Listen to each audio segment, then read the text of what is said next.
এটা তো আমাদের নর্মাল সেমিনারের মতো, হ্যাঁ। Yes. ওইখানে একটা স্ক্রিন আছে, আপনার সুবিধা হবে।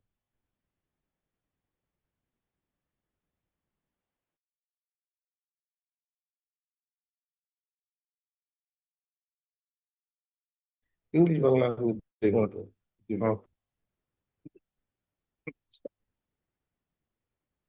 Halima trust, Halima Begum Sheikh Sharafuddin trust fund দেখতে।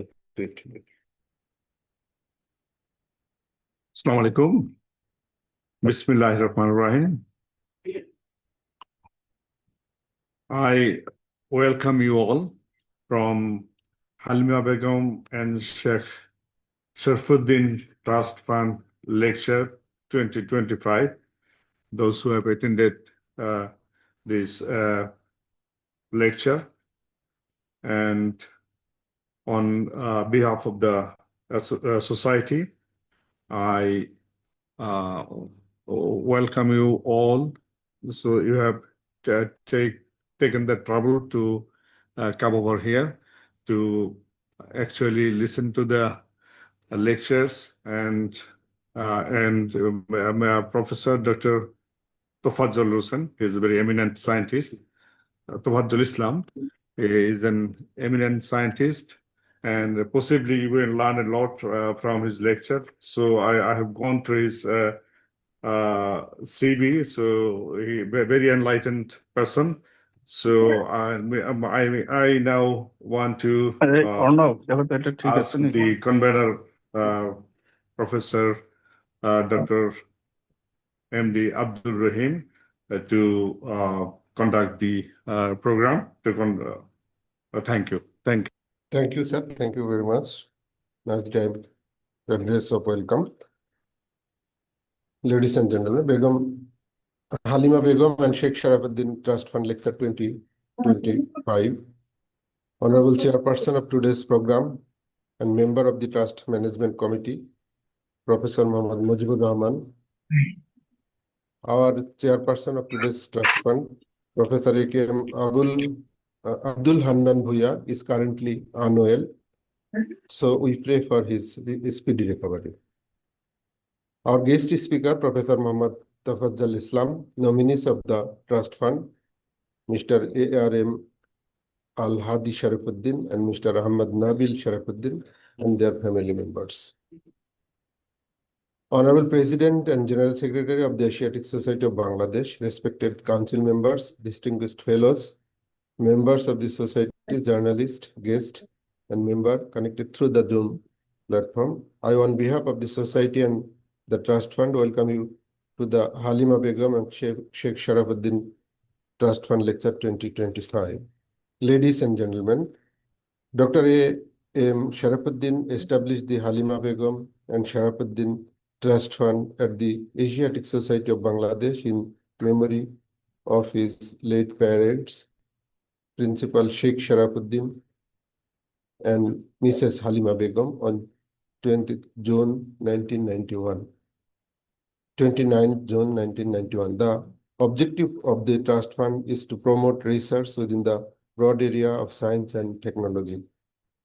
So far, several awards have been conferred for best publication, and 6 scholarly lectures have been delivered under the auspices of the Trust Fund. Now, I would like to say a few words about the founder of the Trust Fund, Dr. A.M. Sharafuddin. Dr. A.M. Sharafuddin, 1st January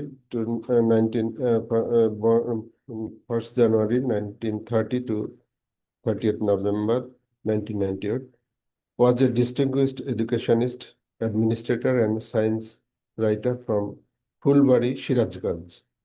He earned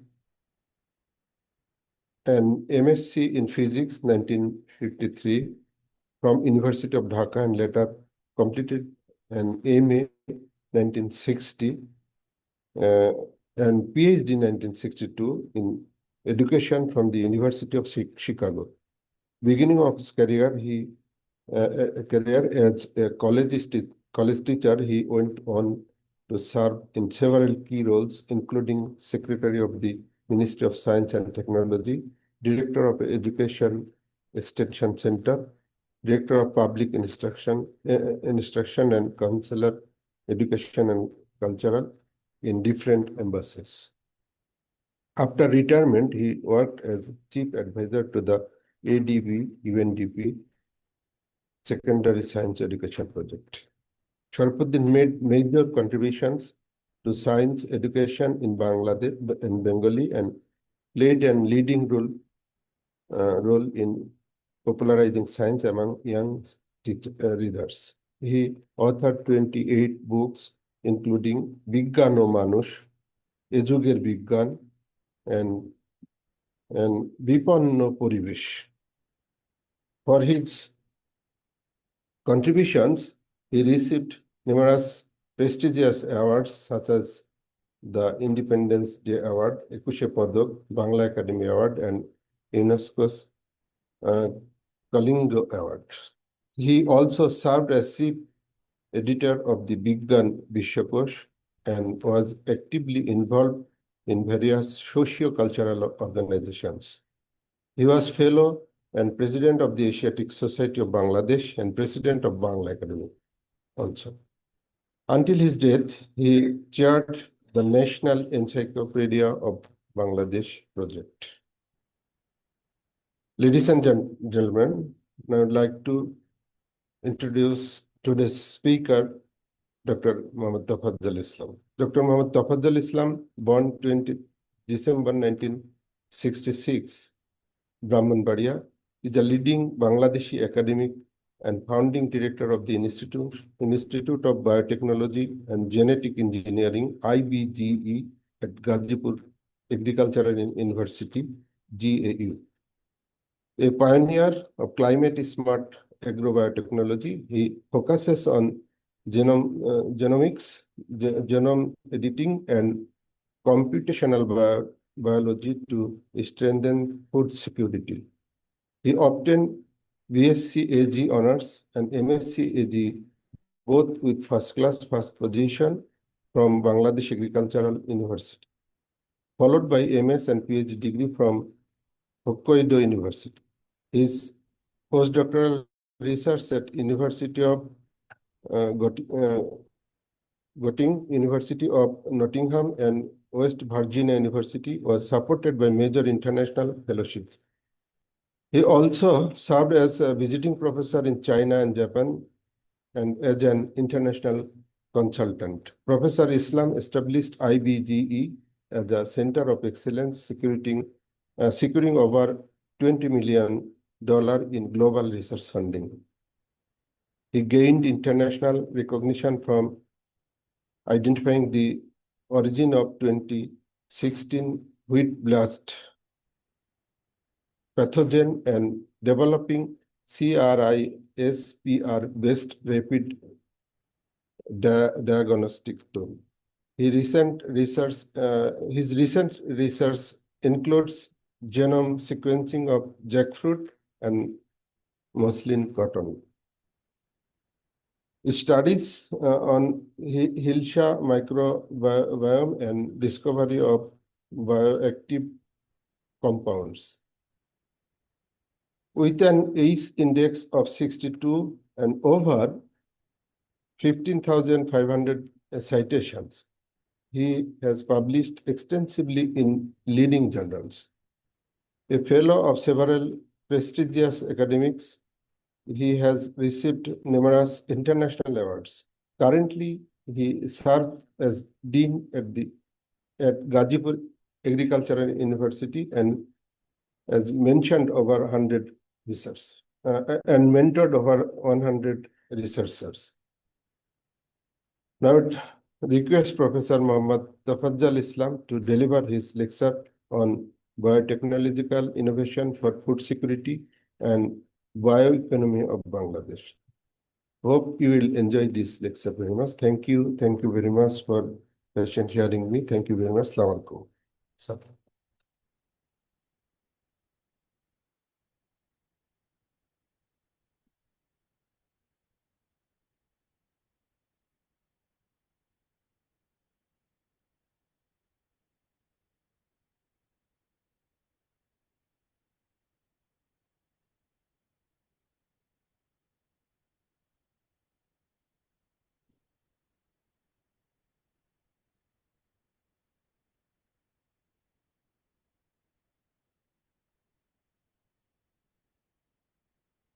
Good afternoon. I am extremely happy, very excited to be here again after 13 years. And today's Honorable Chairperson, Professor Dr. Mohammad Mujibur Rahman,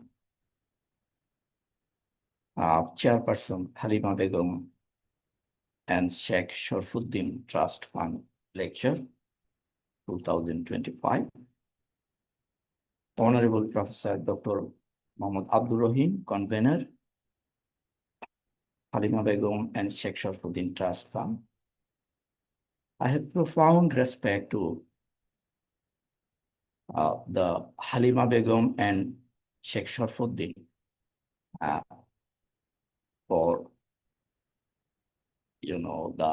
this trust, and especially Dr. Abdullah Al-Muti Sharfuddin, who established this foundation. I'm really very much inspired to see an August gathering where the Senior Vice President and current President in charge, Professor Jaden Tahmida, really very, very inspiring to see her in this gathering. And I'm very much inspired by many other distinguished scientists, celebrity scientists in our country, like Dr. Jibon Krishna Vishwas, and even some scientists from abroad, and those who are attending through online. Today, I shall try to share some of the highlights of our mission to utilize frontier science, biotechnological innovation to address the real challenges in our agriculture. Over the last 50 years, Bangladesh achieved tremendous success in the application of research knowledge in the field of agriculture. We are now free from hunger and famine. So I have my profound respect to all scientists who contributed to lead us at this current situation. But the challenge still remains. I shall try to show you our future challenges and how we can overcome the challenges. I'm very humble to, just limit the lecture content, mostly that we are doing at the Institute of Biotechnology and Genetic Engineering. Obviously, I acknowledge there are huge activities are going on different public, private universities, research institutes to face the new and emerging challenges to ensure food and nutritional security of this nation. First, I would like to remember the past.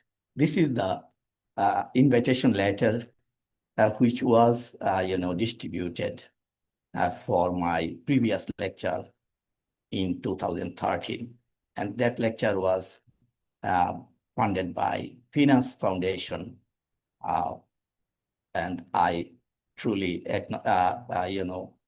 inspired by that lecture on ecological chemistry in sustainable agriculture and food security. And that topic, I worked a lot in Japan, Germany, USA, and UK.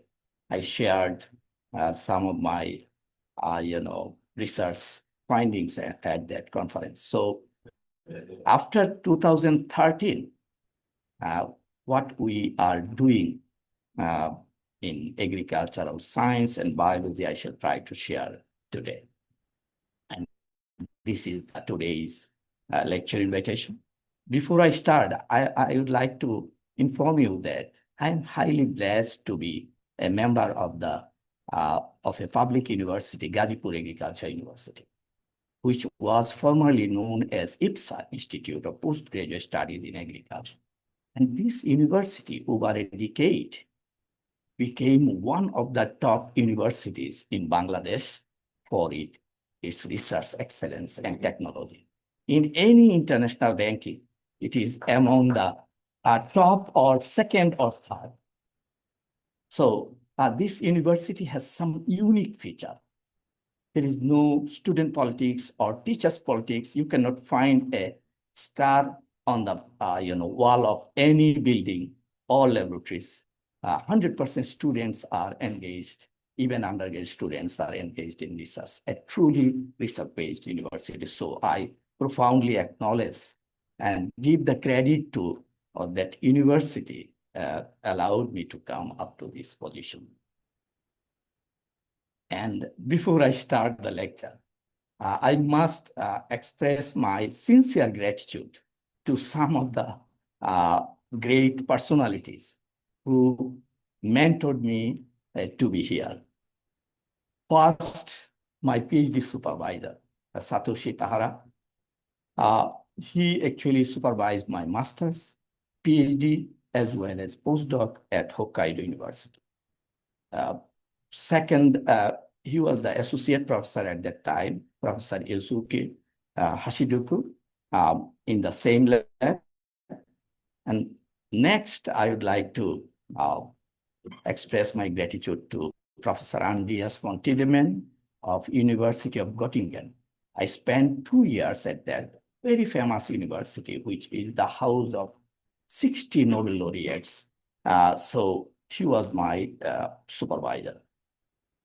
Then Professor Michelle Clark from University of Nottingham. I did my third postdoc with her, and very famous university, in the UK. And last supervisor was Professor Daniel Penassian from the West Virginia University in US. He was my host of Fulbright Visiting Scholar, a program for 1 year at his lab. And the other two, you can see, Professor Nick Talbot and Sufyan Kamau. They are now two living legends in the field of biology. And they came to Bangladesh. Both are Royal Society Fellow. And they came to Bangladesh to support us in our fighting against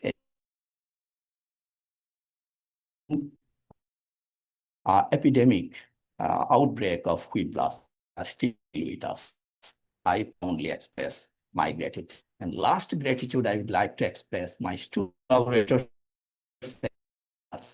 And then I would like to big pillars, whatever I shall show you in front of you. All these guys, they contributed a lot. At Gazipur Agriculture University, I started my journey on July 1st, 2010. At that time, it was a department of biotechnology. I was the first professor of that department, but that department was written on the paper only, no physical entity. It was a big, challenge for me as well as big blessing for me. I didn't need to, change anything because it was zero and no test tube and nothing. But it was, blessing for me to move on. And once it was under the Faculty of Agriculture. So D grade department, no master degree program, no PhD program, even at undergraduate level, only one course. As a result, that department was considered D grade, which was a bit humiliating for me to crawl and rise. Finally, as biotechnology is multidisciplinary area of science, it was my dream in 2011 to kill that department and establish something new. And it was, the Institute of Biotechnology and Genetic Engineering. It is a separate entity like the IBA, Institute of Business Administration at its ordinance is many IBA professors, they helped me to prepare the ordinance for that institute. Over last, a decade, more than a decade at Gazipur Agriculture University, I received enormous blessings from the society, international community, as well as the donors. Now our IBG has more than 50 postdoc, PhD, and masters, and really a fascinating facilities, 6,000 square feet fancy laboratory areas with state-of-the-art facilities. So we can move from a lab to your dining. The pathway is already established. So I'm very much thankful to all the support that I received. At IBG, what we are doing, our Gazipur Agriculture University is very close to two giant national pride, Bangladesh Rice Research Institute and Bangladesh Agricultural Research Institute. Very close. We have shuttle trip. So when I started my journey at that university, I tried to avoid the same duplicative work. This is why I tried to find out a new avenue that is not complementary but not conflicting or competitive with others. So one of our dream work is mining Bangladesh biogold. This is, a funny or super ambitious title for our mission. And our target was to reduce the dependency on chemical inputs and improve the health of soils as well as our crop plants for ensuring food and nutritional security. We have several other research foreseen. For example, the new disease, wheat blast. It was not included in our textbook, not in our continent. Only it has been in South America since 1985, but all other continents are free. But it attacked us, and we tried to face it very rapidly. I shall share some of the, our success stories also. And we also try to utilize the latest omics technology. How can we decode the, genetic mystery in the living organism and utilize them into a commercial product to solve our problem? And recently, we are using, in recent times, artificial intelligence and machine learning to address and to solve the complex biological questions. Some of my students, they are working using that leading tool. One of the biggest discovery in 21st century is the CRISPR-Cas genome editing technology. And that technology received the Nobel Prize in 2022, ladies, Jennifer and Emmanuel. And in Bangladesh, Bangladesh Academy of Science so kindly offered us a commission project. I am leading that project, and I'm grateful to Bangladesh Academy of Science through Professor Jaden Tahmida. So we are trying to develop climate smart in a mission of 8 PIs from different national institutes as well as the industry. All of you know that food security situation in Bangladesh. Bangladesh, as I mentioned, has tremendous success in food security in last several decades. But demand for food security is still continually increasing due to population growth. We have 2 million new faces added every year. And other problem is the soil health, the treasure box of producing huge food. Soil health is badly deteriorated due to overuse of different chemical and other inputs. Another big issue is global climate change. Bangladesh is considered one of the worst victims of global climate change. This is why biotic and abiotic stresses threatening our future food security.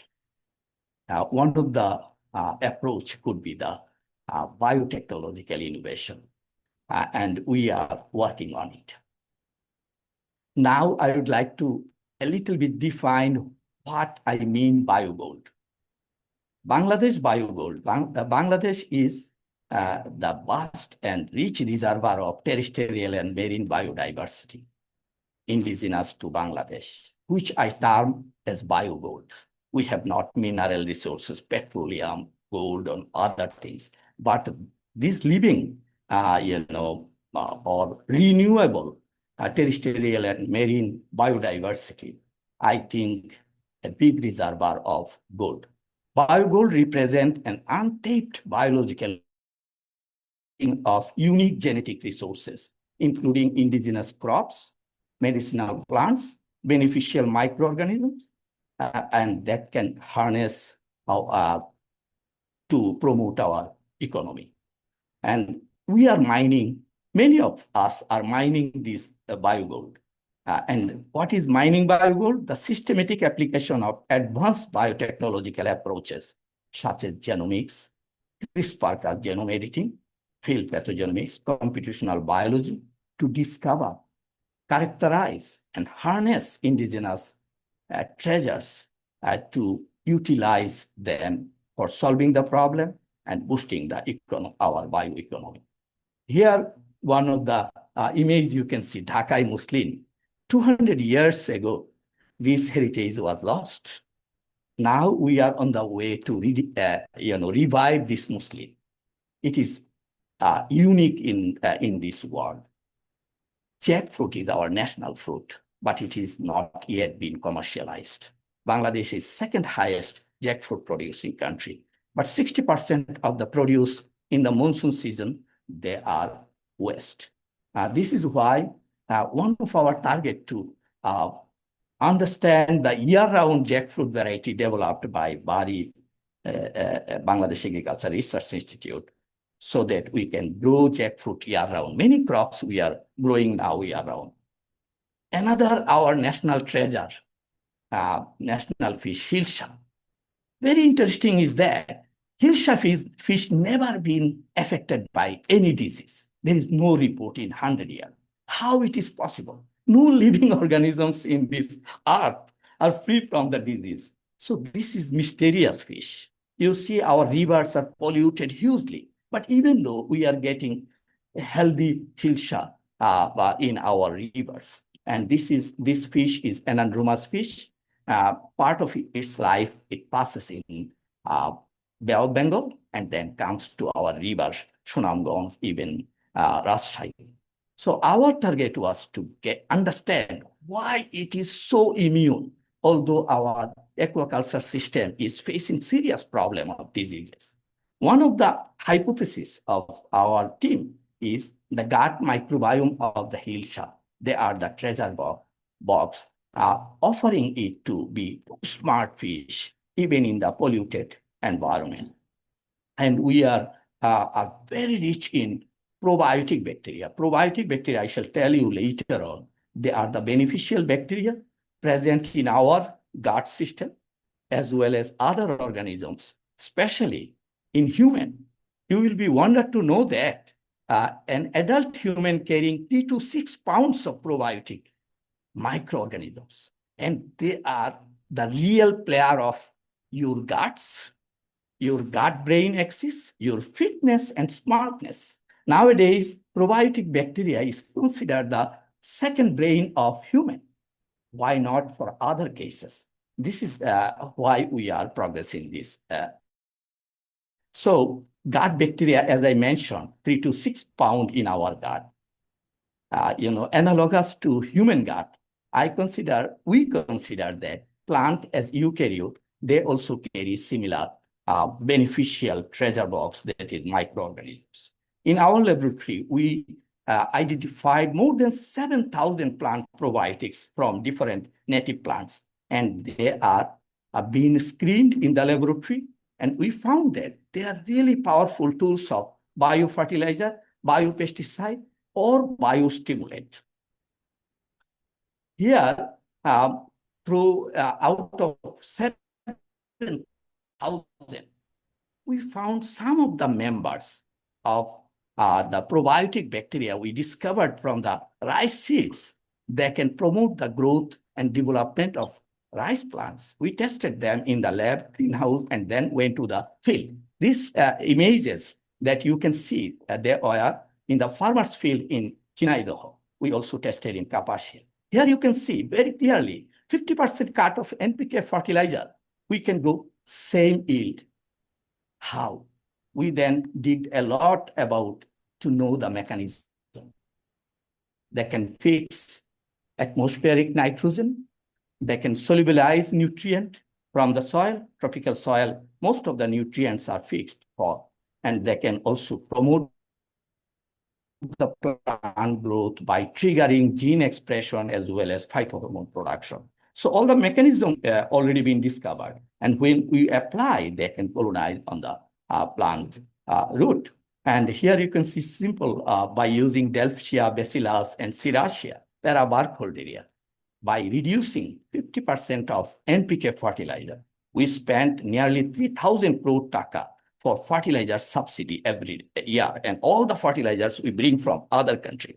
If we can, supplement 50% of fertilizer in rice, that would be robust impact. So this work, we did a series of work. Now the product is commercialized with Apex Biofertilizer and Biopesticide Company. We tested them in other crops. They are really work. And next, I'm moving in other topic because this lecture is limited to 40 minutes time. So I should just show you the highlights. You know, the emergence of diseases in last 4 decades, if you see. In human, COVID-19, serious disease threatened us and killed many people. Similarly, in plants and other animals, disease incidence and emergencies increasing tremendously. You can see 4-fold increase, this paper published in Nature. And similarly, in Bangladesh, a new disease, wheat blast, attacked in February 2016. Almost overnight, it destroyed 15,000 hectares of wheat.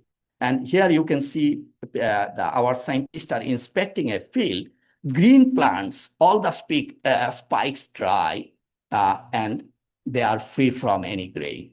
So 8 districts were affected. Government decided to deploy the fire service people to kill the fungus, which is really, I thought, not so scientific. And when I saw this picture, it was stimulated me to understand who is the enemy. But I had no project work, no idea about wheat blast.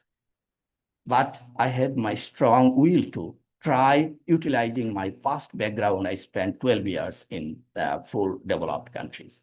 So using Facebook, Twitter, and LinkedIn, I tried to engage global scientific community. And by using latest, the field pathogenomics, genomics technology, we, within 6 weeks, confirmed that the pathogen is a South American lineage of Magnaporthe.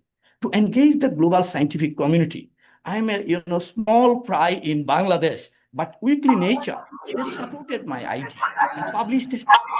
And all the global scientific community, Professor Tafaddal, because it is a major food crop in the world, and it worked. Finally, we pinpointed that disease is originated from South America. How from South America to Bangladesh that fungus came? Just 1 year ago, Bangladesh imported 2 lakh tons of grain, wheat grain, which was a news in daily Protomalu, Braziler gom pocha. And finally, we confirmed that the pathogen came through those, grain and landed in our soil, found a haven for its growth and attacked our major crop. So it was big news. Gomer Shotru Shonakto in our newspaper, that is enemy of wheat detected. And here you can see 38 researchers from 4 continents. They joined with us. The paper finally published in BMC Biology, a flagship journal. Next year, India, West Bengal reported wheat blast. They also used the fire. And then 1 year later in Africa, Zambia, that means enemy is on the run. What can we do? We collected the sample from Zambian wheat blast. By utilizing same genomic technology, we confirmed that the enemy in Zambia also came from South America. Later, we found that 2 shipments from one source One moved to Africa, another moved to Bangladesh. So our paper published in PLOS Biology and precisely pinpointed the origin of the fungus. Later, global attention, wheat is major crop, food crop. So global attention, hugely been, we are able to draw the global attention. And this paper published in Nature Climate Change, the AI specialists who are modeler, they analyze the global environment, where wheat blast can move further, where the suitable environment for disease present. They found that if wheat blast move are allowed to move, it can move 6.4 million hectares of arable land on the earth. And if it moves there, then 13% of total yield of production of wheat can be reduced. So it is a very alarming issue. Now, how can we stop the movement spread? In our quarantine system, I checked, there is no molecular diagnostic kit. If a grain lot moving from one country to another, if there is no diagnostic mechanism, quarantine cannot trace the presence of the pathogen as we were victim. So our first target was develop a smart, convenient diagnostic kit. And by analyzing 400 genome sequences of different fungi, we found a segment, 2 segments of DNA present in only the enemy of that is Magnaporte or IG triticum. And then we developed a smart diagnostic kit utilizing the world latest CRISPR technology. And that kit is just like a pregnancy strip. We published our basic work. You can see all the big journals, but target was to develop and devise a kit which can be utilized by a non-technical person. And it is like that. And that one already field level validated. After validation, who will fund to distribute the smart kit worldwide? Bill and Melinda Gates Foundation. They came forward. I didn't knock them. They came and asked me, how much money you need to deploy this kit in every port? And they offered us $7.5 million funding. Really amazing encouragement for a researcher in the Shalna laboratory. But anyway, next our target is to develop blast-resistant wheat. Wheat is a hexaploid, 17 GB genome size, 40 times larger than the rice.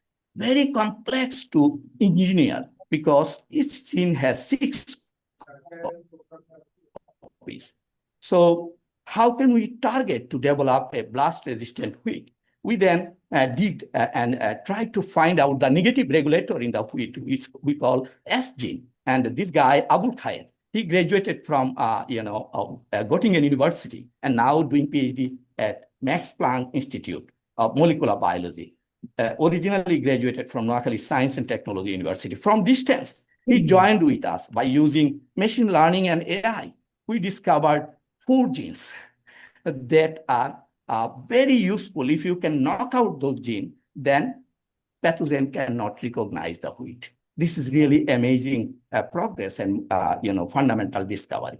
But we didn't stop by that discovery.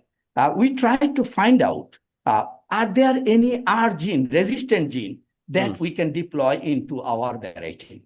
We found that Japanese scientists of Kobe University, they discovered 2 genes. One is RMG8, another RMG-GR119. And this paper published in Nature Plants. I wrote a commentary that by utilizing those genes, if we can stack those genes in our variety like Barigong 33, then Bangladesh can save our crop from the blast attack. And that commentary also published in Nature Plant.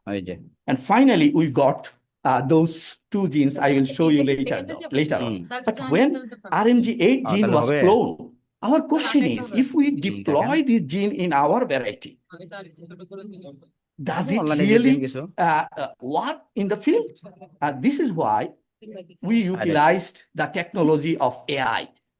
AI can tell you future. So we analyzed that gene by using AlphaFold 3.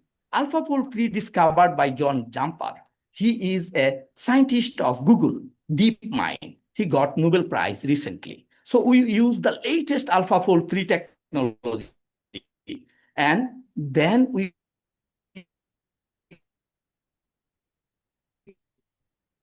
confirm that, yes, if we deploy this gene, it will from the blast fungus. Here I am avoiding the technical details of the gene-gene interaction, that is host pathogen, how it is interacted. Shohat Hasnath, my research associate, he actually did this high-class, machine learning and AI work and published in scientific reports. And now we can, deduce the 3D structure of protein by using AlphaFold 3. Here you can see so beautiful proteins. They are not good protein. They are actually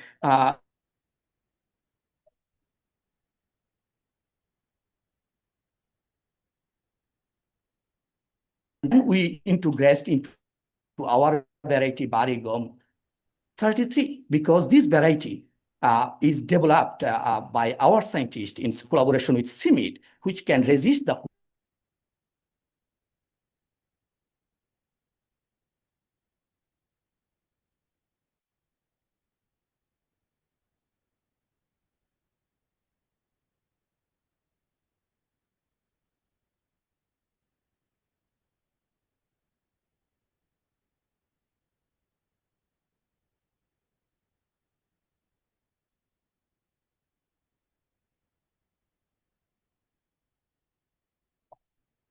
I should profoundly acknowledge them. They offered me to treat our seed by using X-ray, gamma ray, and ion beams. And finally, we found this mutant line in the middle, you can see, like a super wheat. The left-hand side, the white one is the mother, parent, and our Barigum 27, but the middle one is almost immune. Last 6 years, we tested them in the field, and their yield is also nearly 20% higher than the parent. So this is the pipeline now. We signed an agreement with Laltir Seed Company, very big seed company, to commercialize this variety for our farmers. Next, we utilize the CRISPR-Cas technology by collaborating with Sufyan and me. The right person, Sufyan, he is the champion, first utilized the gene editing technology in plant in 2013, published paper in Nature Biotechnology. Fortunately, he joined with us. And at that time, CRISPR-Cas technology in Bangladesh, 2016, when I talked at BRC auditorium, nobody believed that a Bengali person can utilize this one. They thought it is a blue sky. This is why we didn't get funding, initial funding from Bangladesh. We got funding from British Biotechnology Resource Council, almost £1 million funding. And we utilized these two ladies. I salute them because they got Nobel Prize for the discovery of CRISPR-Cas technology. And we utilized that technology to edit some of the genes. At that time, wheat genome was not annotated or fully understood.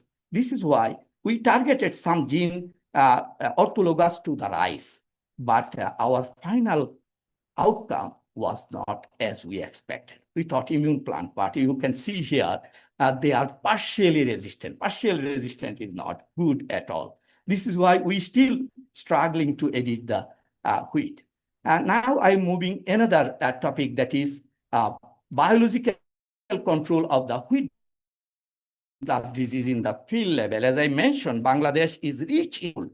We screened more than 7,000 bacteria discovered from the seeds. And we found them, some of them are bacillus. The lower panel you can see, they are, if we apply in the field in a certain formulation and consortium, they can protect the wheat plant.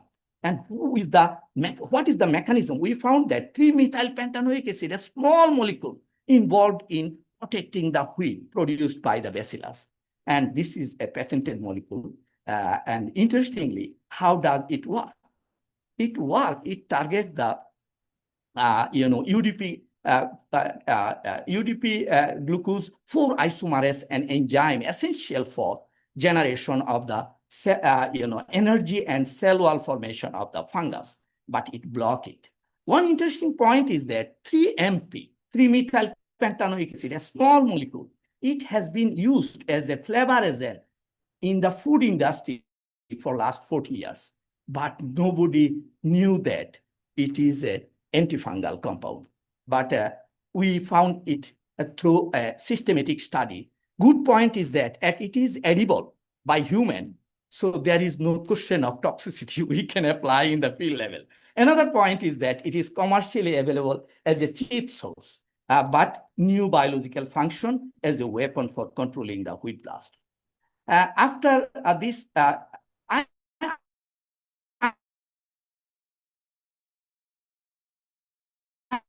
showing some highlights, lots of research we did. And in its third article, fully covered with nanotechnology. Nanotechnology is a promising tool for precision agriculture. So we collaborated with scientists in University of Queensland, especially Professor Yusuke Yamauchi. Yusuke Yamauchi, people thought he would be the next Nobel laureate, unusually powerful scientist. So we discussed and engineered a nanoparticle, titanium dioxide nanocatalyst. Titanium dioxide in talcum powder or our cosmetics we have been using for a long time. But that one is not toxic actually. But in the sunlight, it activates and then convert into superoxide. It produces different reactive oxygen species toxic for the fungus. When sunlight comes, in the dark night, it is not active. This is why I named it daylight-driven rechargeable titanium dioxide nanocatalyst to suppress the wheat blast. But this product now needs some company to scale up, make bigger amount. We cannot make bigger amount. We also utilized, Arif is here. He's sitting on the great wall. I didn't know before him because he is a very powerful computational biologist.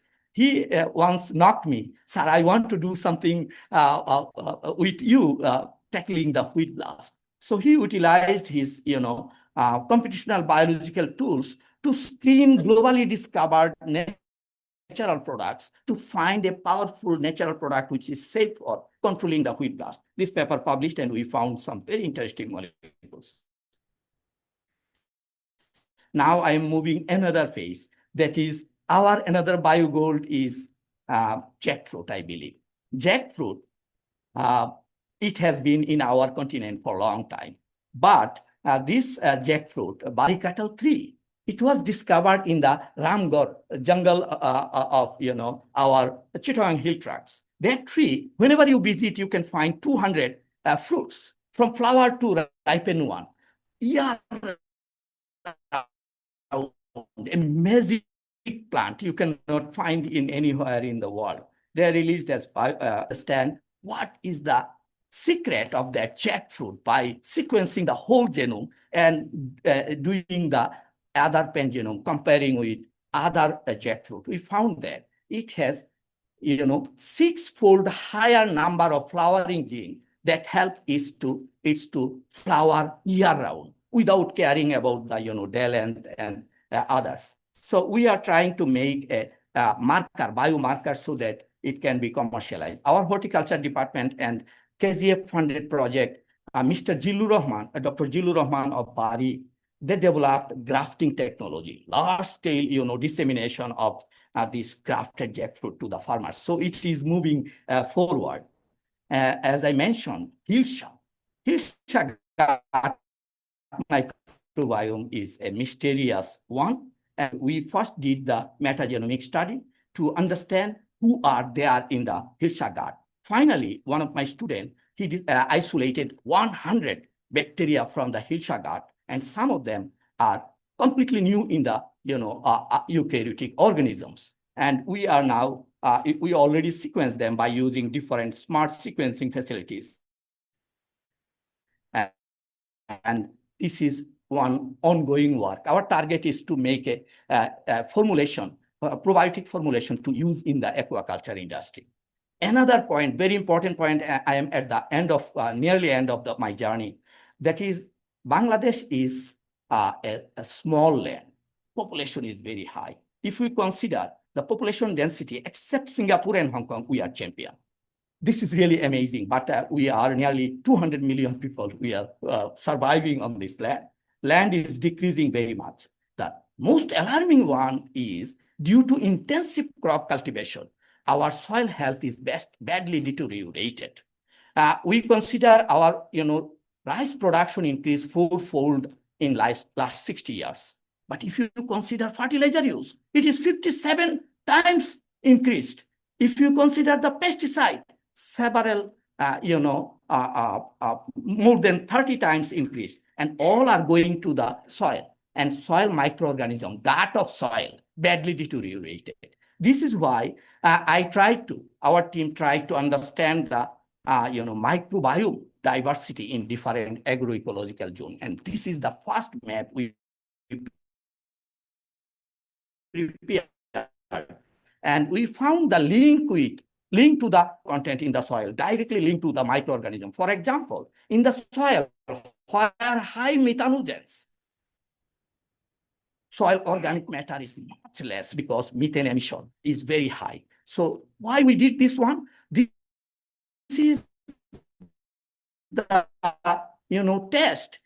We can, and then our target is to bioengineer them, and the damaged area we can reclaim.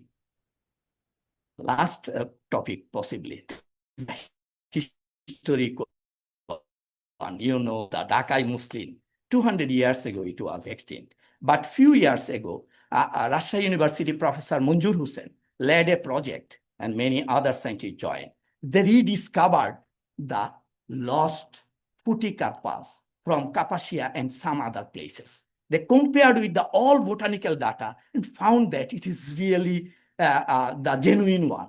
And here you can see the current muslin project, PD, Ayub Hussain, they already prepared the muslin fabric and passed through the, ring, ankit, and really, really amazing success. But what is the big problem? Big problem is production of cotton.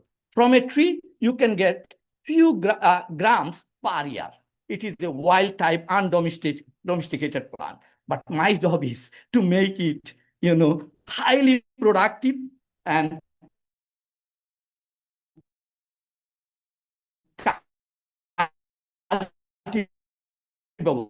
one. And 50 counts fiber compared to worldwide, even Giza cotton, 150. Where is the mystery? The gene responsible for this elusive fiber quality. So we are collaborating with Professor Wang, my PhD student, Raihan, he went there. And we also utilized the mutation breeding. Professor Hasina Khan, you can see, she is visiting our one. And thousands of plants we generated. And some of the plant right-hand side, you can see much more than the cultivated cotton. Unusually fruit-bearing, no, wild type, long tree type cotton. And this is a very big progress. And hopefully our target is to make a cover story in nature, because this is an exceptional heritage. Nowhere you can find. So this genetic resource would be a big thing. And by using, machine learning and AI, interestingly, we discovered lots of interesting molecules that are effective against the superbug. Antibiotic resistance is a big, big problem. So we discovered some of the molecule and tested in the laboratory. I'm moving on. And this is not, this is a starting of a project that is enhancing rice yield. And this project funded by the Bangladesh Academy of Science and USDA as a commission project. Last slide is how we are dealing with. We are publishing science in the journal. This is a professional job of a scientist. Next, we are trying to make the product. And biotechnological product, we cannot directly offer to the farmers. We need industry. This is why here you can see 4 industries already been joined, signed agreement. Maybe next lecture I can show, or you can see the product in the market. So I am not going into, but over the years, last 13 years, all these new collaborators from across the globe, they are giant scientists. They are with us, supporting us. We are very much grateful to them.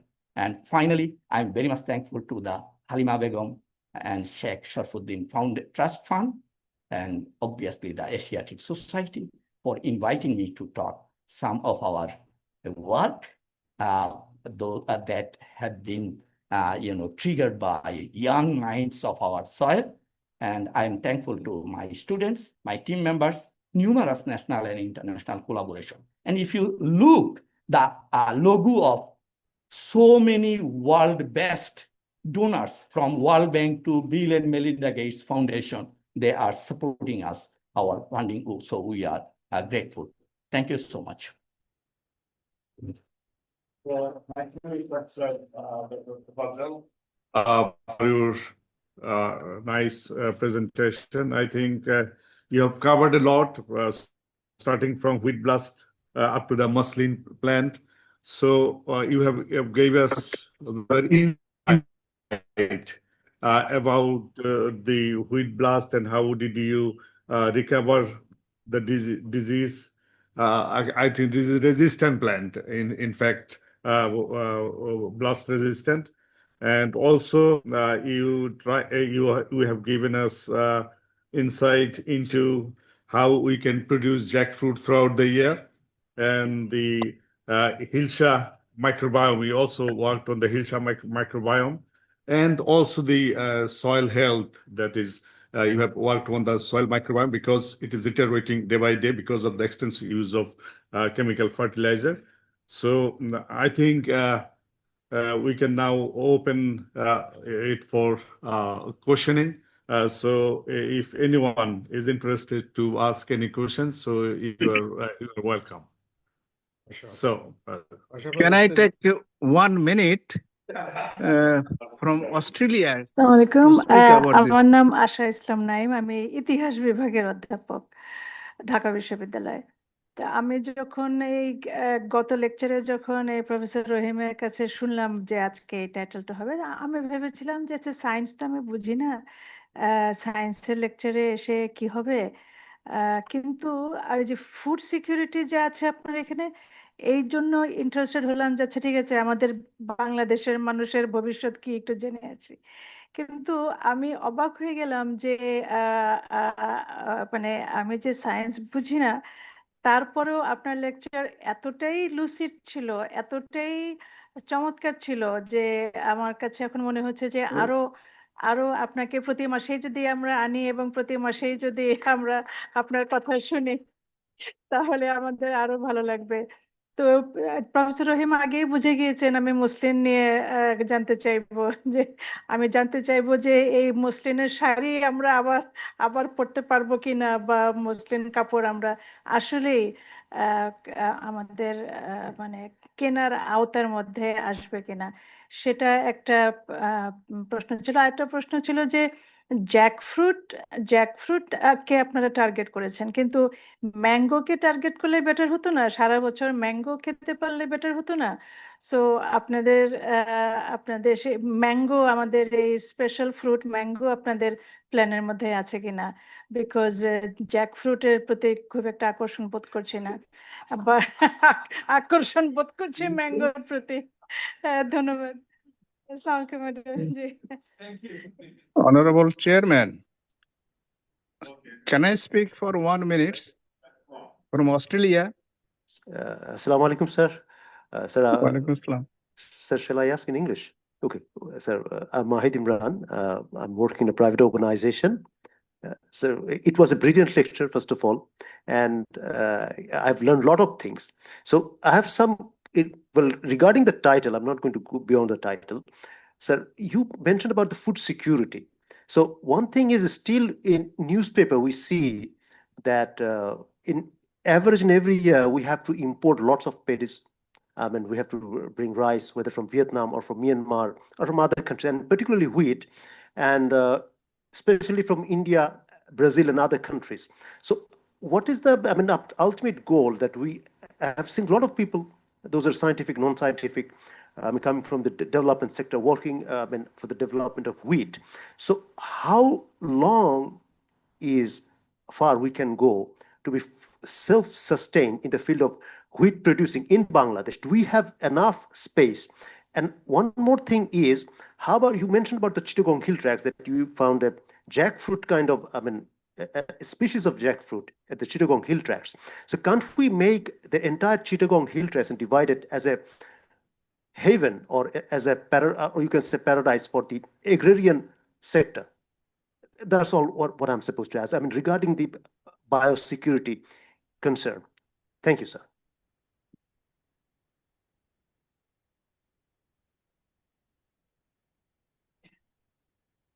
আসসালামু আলাইকুম Honorable আমি Chairman, Rokeya Akter Dhaka বিশ্ববিদ্যালয়ের Honorable মৎস্য বিজ্ঞান Chairman, বিভাগের প্রভাষক হিসেবে আছি প্রথমত স্যার আসলে অসংখ্য ধন্যবাদ এমন অনেক সময় হয় যে সায়েন্সের কোনো প্রজেক্ট থিসিস কোনো প্রেজেন্টেশনে সায়েন্সের স্টুডেন্টরা আমরা অনেক সময় হয়তো বুঝতে পারি না কিন্তু আসলে স্যার প্রেজেন্টেশনটা এত সুন্দর হয়েছিল যেটা ম্যাডাম বলছিলেন হিস্ট্রি ডিপার্টমেন্টের শিক্ষক হয়েও ম্যাডাম বুঝতে পেরেছেন এটা আসলে খুব সুন্দর একটা প্রেজেন্টেশন আচ্ছা আমি আসলে যে বিষয়টা বলতে চাই আমি যখন মাস্টার্সের স্টুডেন্ট ছিলাম তখন আগ্রহের জায়গা থেকে আসলে আমি বলছিলাম যে আমি ফিশারিজে ক্রিসপার ক্যাস9 নিয়ে কাজ করতে চাই তো পরবর্তীতে আসলে যেটা ফিজিবিলিটি চেক যেটা এটা আসলে তখন ফিজিবল ছিল না বা এরকম কিছু এবং পরবর্তীতে একজন শিক্ষকের থেকে শুনি যে বলছিলেন যে তোমরা আসলে জিনে হাত দেওয়ার কথাটা একটু পরে ভাবো তো সেটারও হয়তো লজিক্যাল কিছু কারণ ছিল আমি আসলে দুইটা পার্সপেক্টিভ ম্যাচ করে স্যারের থেকে যে বিষয়টা নিয়ে একটু শুনতে চাই এই যে জেনেটিক চেঞ্জ এটার আসলে চ্যালেঞ্জগুলো স্যার ভবিষ্যতে আমাদের কি ধরনের ফেস করা লাগতে পারে সেটা প্ল্যান্ট হোক ফিশ হোক বা যে কোনো জায়গা থেকে তো জেনেটিক চেঞ্জের কোনো চ্যালেঞ্জ স্যার এখন আসলে ফিল করতে পারছেন কিনা বা কি হতে পারে thank you sir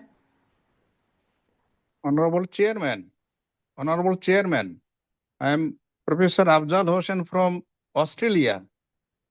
Can I speak for 1 minute? Thank you আমার কিছু কোশ্চেন নাই আমি স্পিচলেস উইথ আপার মতন আই নো হিম অনেক দিন ধরে যে চিনি তাও না নাম শুনেছি সে কাজ করে অনেক ভালো সেটাও জানি অনেক রেফারেন্স দিই তার আমি এবং একজন ভক্ত বলতে পারেন এখন তো দুঃখ অনেক দিন ধরেই হচ্ছে যে এত সায়েন্সের ডেভেলপমেন্ট হয়েছে কিছু পার্টিসিপেট করতে পারলাম না এটা একটা মনে দুঃখ নিয়ে চলে যেতে হবে দুনিয়া থেকে কিন্তু this are the people and his associates I bless them I pray for them and they can make it I am sure এই বয়সে এই ভদ্রলোক যত লোকের সঙ্গে যোগাযোগ করেছে আই বেট ইউ বাংলাদেশের কেউ পারেনি কোনো that's I appreciate him that's I promote him আমার শরীর খারাপ কিন্তু কালকে বুঝছি আপনার লেকচার আফটার আমি যাব আমি এসছি So all the God bless you and God bless our country, save our country from the blast of wheat and others. Thank you.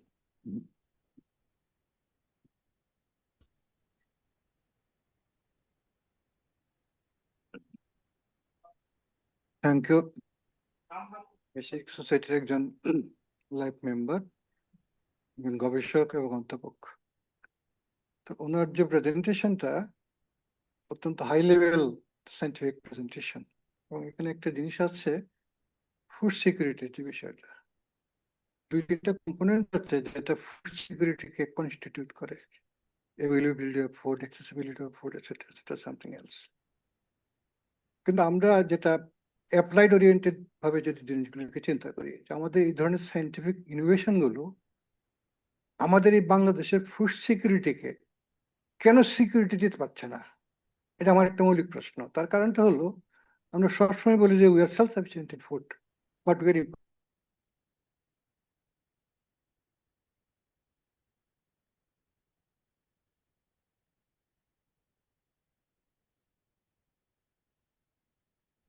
বাংলাদেশের একটা certain percent of the population they are threat in food security এবং it is increasing day by day এখন আমার প্রশ্ন যেটা সেটা হলো যে এই ধরনের সাইন্টিফিক ইনোভেশন গুলো আমাদের ফুড সিকিউরিটির যে বিষয়গুলো আছে এইটাতে কতটুকু এনরিচ করতে পারতেছে এট দ্য সেম টাইম যারা policy planner in the government system আমরা এই সাইন্টিফিক ইনোভেশন গুলিকে যদি আমরা পলিসি প্ল্যানিং এর মাধ্যমে অ্যাপ্লাই করে সাধারণ মানুষের জীবনের যদি পরিবর্তন না করতে পারি তাহলে অনেক ক্ষেত্রে দেখা যায় যে এই ধরনের সাইন্টিফিক ইনোভেশন গুলো আমাদের সায়েন্টিস্ট পর্যায়ে রয়ে যায় এইগুলির আলটিমেট বেনিফিট যেটা আমাদের দেশের যে মানুষ আছে একটা সার্টেন পার্সেন্ট তার অনেক ক্ষেত্রে এগুলি থেকে বঞ্চিত হয় আমাদের দেশে প্রচুর গবেষণা হয়েছে বিগত 56 বছরে, হিউজ গবেষক হয়েছে আমাদের দেশে বিগত 56 বছরে, হিউজ পিএইচডি হোল্ডার সৃষ্টি হয়েছে, কিন্তু আমাদের মূল সমস্যাগুলি কিন্তু এখনো আমাদের যাচ্ছে না, specially in the food security part. এবং ফুড সিকিউরিটি বলতে আমি বলতেছি ইটস এ প্যাকেজ, রাইস আছে, হুইট আছে, মাছ আছে, আপনার লাইফ স্টক আছে, ফিশারিজ আছে, এগ আছে, etcetera, everything it's a package food, বলতাম ব্যালেন্স ফুড যেটা বলি। তো সেই জায়গাগুলি নিয়ে আমাদের মধ্যে চিন্তা ভাবনা করার একটা সময় এসেছে।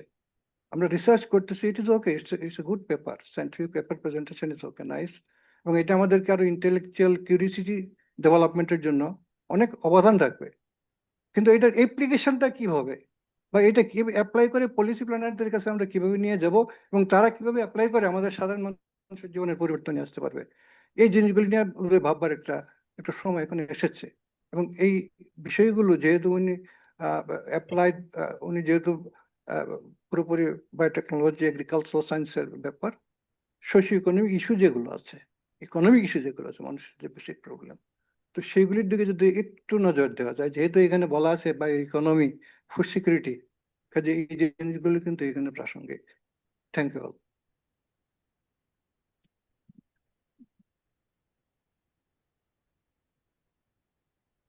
আসসালামু আলাইকুম, আমি ডক্টর এম জিয়াউর রহমান। আমি ইউকে বেস একটি জিন এডিটিং কোম্পানিতে কাজ করি। আমি global product manager for rice. So sir, sorry, স্যারের বক্তব্য আমি অনেক শুনেছি আপনার, এবং আমি জানি উনি একজন ওয়ার্ল্ড স্কলার আপনার, এবং স্যারের সঙ্গে আমার খুব ক্লোজলি ইদানিং এই জিন এডিটিং বিষয় নিয়ে কথা বলার এবং কাজ করার একটা ওয়ে তৈরি হয়েছে। আমি প্রাইভেট সেক্টরে কাজ করি, এমএনসিতে কাজ করি, মাল্টি ন্যাশনালে। সরি। তো যে বিষয়টি আসলে স্যার আজকে বলছেন, আমার কাছে ওনার এই বিষয়টি খুব ভালো লেগেছে যে অনেক রিসার্চ কিন্তু গ্লোবালি এই জিন এডিটিং নিয়ে আমরা একটা পর্যায়ে আসছি, কিন্তু এর বেনিফিটটা কিভাবে আমাদের প্রান্তিক চাষি পেতে পারে সেটি একটি বড় বিষয়। এবং এইটা পাওয়ার বিষয়ে যে এই ভ্যালু চেনে যে চ্যালেঞ্জগুলি আছে, বিশেষ করে রিসার্চ প্রতিষ্ঠানের ম্যান্ডেট, প্রাইভেট সেক্টরের ম্যান্ডেট, পলিসি লেভেলের mandate, country mandate, it's not the same. So private সেক্টরের ম্যান্ডেট মোস্ট অন দ্য টেকনোলজিকে কীভাবে খুব দ্রুত নিয়ে যাওয়া যায় এবং সেই টেকনোলজি থেকে to earn. So it's a vice versa. It's not like a private sector is dealing only business, they are serving in different way as well. যেহেতু ফুড সিকিউরিটির কনসার্ন, স্যার যেহেতু খুব পলিসি লেভেলে কাজ করে, স্যারের সঙ্গে আমি যতদূর জানি একাডেমি, রিসার্চ, এক্সটেনশন এবং পলিসি লেভেলের স্যারের একটা ভালো এখানে স্যারের একটা কমিউনিকেশন, যোগাযোগ এবং স্যারের খুব ইন্টারাকশন আছে।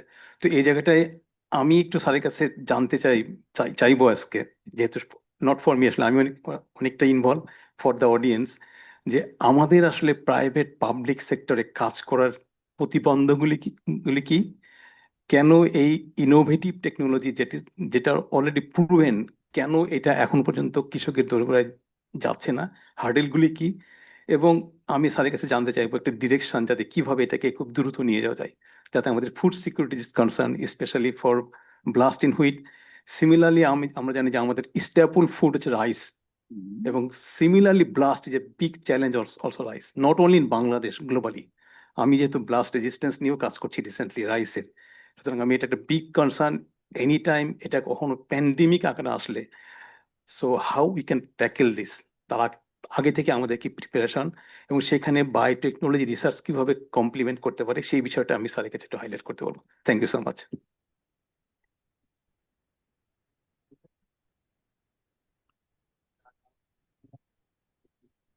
আমি বলবো? আচ্ছা, আমার নাম জীবন কৃষ্ণ বিশ্বাস, আমি ধান গবেষণায় চাকরি করতাম।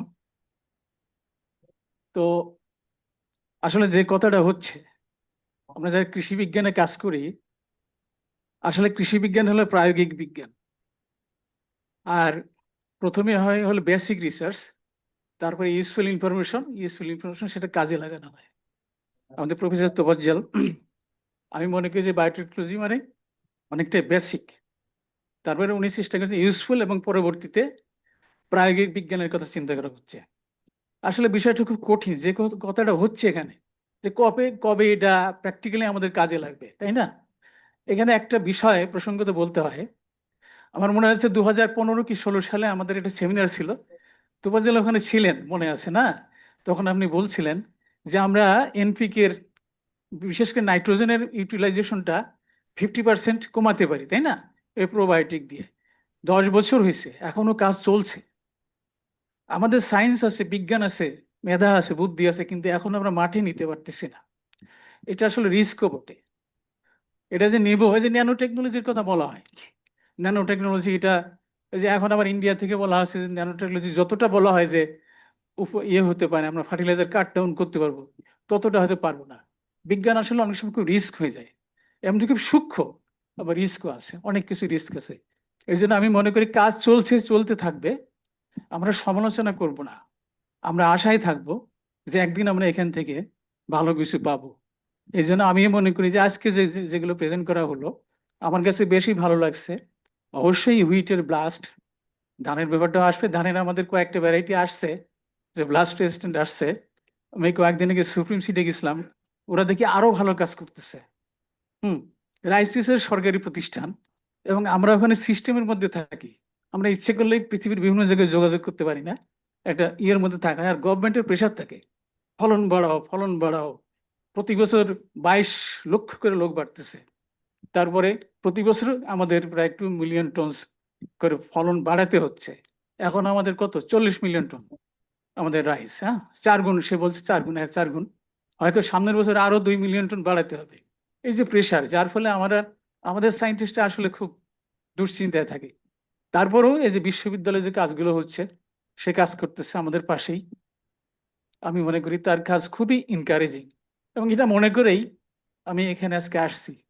যদিও আমি রাইসের মানে অনেক আগে আমি আসলে রাইস থেকে আমি অবসরে চলে গেছি, তারপরে কেজিএফ ছিলাম, আমার কেজিএফ এর প্রজেক্টের একটা রেজাল্ট দেখলাম এখানে, তাই না? তো আমি মনে করি যে প্রফেসর তোফাজ্জল আমাদের একটা সম্পদ, ম্যাডাম বলছেন। তো আমি মনে করি যে তার এই কাজ ভবিষ্যতে আরো হয়তো অনেক বছর সে কাজ করতে পারবে। তার প্রতি আমাদের মানে ভালোবাসা, দোয়া, আশীর্বাদ, শুভেচ্ছা সবই থাকবে। Congratulation professor Tofazzal.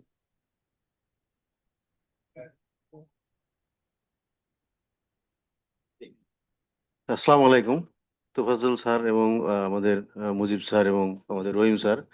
আমি ঢাকা ভার্সিটির ফার্মেসি বিভাগের অধ্যাপক ডক্টর মজরুল কুদ্দুস, এবং তোফাজ্জল স্যার হোক্কাইড ইউনিভার্সিটির অ্যালামনি, আমিও অ্যালামনি। ওনার সাথে আমার একটু সোশ্যাল একটা আছে, ইউনিট আছে। তো আমার আসলে ওই ফার্মেসির কোর্স কারিকুলামে ফুড বায়োটেকনোলজির একটা আছে, নিউট্রাসিউটিক্যালস, এবং খুব ইন্টারেস্টিং। আমি ফুড বায়োটেকনোলজির এই কোর্সটা আমি পড়াই, ভালো লাগে। এবং এই কোর্স পড়াতে গিয়ে দেখলাম যে এই জেনেটিক্যালি মডিফাইড ফুড বা বিভিন্ন ধরনের যে টার্মিনোলজির সাথে পরিচিত হয়েছে। তো সেই অল্প জ্ঞান থেকে একটু যদি বলি যে আমরা দেখেছি যে 2013 সালের তৎকালীন বাংলাদেশ সরকার এই বিটি ব্রিনজালের যে ইয়েটা শুরু করলো। তো সেই কায়দায় কেন আমরা অন্যান্য মানে যে ক্রপস গুলো কেন করতে পারতেছে না, সেই টেকনোলজি, বিশেষ করে বায়োপেস্টিসাইড, যেমন ব্লাস্টের কথা এসছে। ব্লাস্ট যদিও এটা ফাঙ্গাল ডিজিজ আমি যতটুকু মনে করি, তো এই ফাঙ্গাসটাকে কি অন্য কোনোভাবে কন্ট্রোল করা যায় কিনা। তাছাড়া আবার দেখি যে গ্রামগঞ্জে অনেক সময় ভুট্টা বিশেষ করে আমাদের কুষ্টিয়া অঞ্চলে বেশ ভালোই হয়, ক্ষতিগ্রস্ত হয় চাষিরা। তো এইগুলো নিয়ে আসলে আহ, মানে জেনেটিক বায়োটেকনোলজির অনেক কাজ হচ্ছে, কিন্তু মূল প্রবলেমটা হচ্ছে যে আমাদের দেশের মানুষ এখনো এই বায়োটেকনোলজির মাধ্যমে যে ক্রপস তৈরি হচ্ছে এটাতে খুব এখনো পর্যন্ত অতটা নলেজ রাখে না, আবার ইন্টারেস্টও ফিল করে না। তার প্রমাণ আমরা দেখেছি 2013 সালের এই বিটি ব্রিনজালের বিরুদ্ধে বিভিন্ন ধরনের পদচারণ।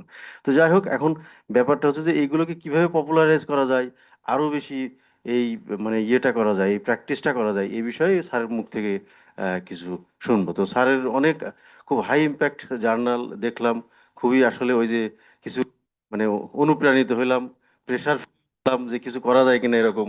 স্যারের জন্য কামনা। এশিয়াটিক সোসাইটিকে অফ বাংলাদেশকে অসংখ্য ধন্যবাদ একটা যুগোপযোগী আয়োজন করার জন্য। ধন্যবাদ সবাইকে। জলের কথা আসছে তো, তা আমি ভিটামিন এ রাইস নিয়ে আসছিলাম, তো ভিটামিন এ রাইস নিয়ে তো অনেক কাজ হলো, এখনো কাজ আছে। আমি বিড়ি থেকে মানে অবসরে যাওয়ার পরে ইরির সাথে আবার কাজ করলাম, 2 বছর অ্যাডভোকেসি করছি, কিছুই করতে পারিনি। মানে আমরা যদি এক পা আগাই, সরকার কখনো বলে ইয়াস, তারপরে পিছিয়ে যায়। তারপরে আমাদের দেশে যে সমস্ত সামাজিক প্রতিষ্ঠান আছে, বিভিন্ন প্রতিষ্ঠান আছে, তো তারা এটাকে এমন ভাবে ভয় পায়, হ্যাঁ, অনেক কারণে ক্যান্সার হতে পারে, আর এইটা নিয়ে তারা এমন ভাবে ভয় পায় যে এটা হলে সারা দেশে সর্বনাশ হয়ে যাবে। ব্রিটিবেনজাল নিয়ে যে প্রচারণা, অপপ্রচার যেটাকে বলা হয়, ব্রিটিবেনজালের গাছ দেখানো হয়, কয়টা গাছ মরে গেছে, যে কারণে মানে ইনসেক্ট লাগবে না, বেগুনের যে রুট শুট বোরার সেটা লাগেনি, কিন্তু নিচে হয়তো অন্য কোনো ফাঙ্গাল ইনফেকশন মারা গেছে, হ্যাঁ, কিন্তু বলা হচ্ছে না ওই কারণে মারা গেছে। ঠিক একইভাবে ওই আমাদের ভিটামিন এ রাইস যদি আসে তাহলে সর্বনাশ হয়ে যাবে আমাদের। হ্যাঁ, এই যে দুশ্চিন্তা, কিছু কিছু আমরা নাম বলতে পারি, এখন বলবো না, যারা এটার পিছনে ভীষণভাবে ইয়ে করছে, যার জন্য আজকে আমরা ভিটামিন এ রাইস দিতে পারিনি। তারা মনে করে যে আমরা তো, হ্যাঁ হ্যাঁ হ্যাঁ, তারা মনে করে যে এটা তো অন্য জায়গা থেকে পাওয়া যায়, কিন্তু শুধু শুধু সেই জন্য না, এটা তো সায়েন্স। ভিটামিন এ রাইসকে যদি আমরা ইয়ে করতাম, ভবিষ্যতে আরো অনেক অনেক কিছু আমরা আনতে পারতাম, এ আর কি কথা। তো আমার মনে হয় যে এই আসরে যারা আছে এই এই এখানে, তাদের ভাবা উচিত যে জিএম ক্রপ এবং সাথে সাথে তো জেনেটিক জিন এডিটেড ক্রপ তো আছেই, তো এই জেনেটিক্যালি মডিফাইড ক্রপ এগুলো নিয়েও আমাদের হয়তো, এই যে ইতিহাসের ম্যাডাম আছেন, অনেক জায়গা থেকে অনেকে আসছেন, সোশ্যাল সায়েন্সে থাকতে পারেন, তাদেরকে এক সুরে বলা উচিত যে জিএম ক্রপ ভয়ের না, যেহেতু বিজ্ঞানীরা যেটা রিলিজ করবে তারা ভেবে চিন্তেই করবে, নানান দিক আকপাত চিন্তাগ্রহী করবে, আমাদেরকে সেইভাবে আগানো উচিত। Thank you very much.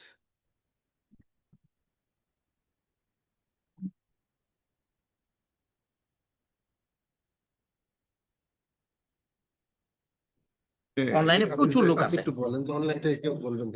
Is there anybody online who can ask questions? অনেকে আছে। May I speak Yes. from আছে আছে, Yes, Australia? sir. প্রচুর লোকজন আছে। May I ask one question? One question, just I'd like to give 1 minute শুনছে comments কিনা? Hello? on the presenter.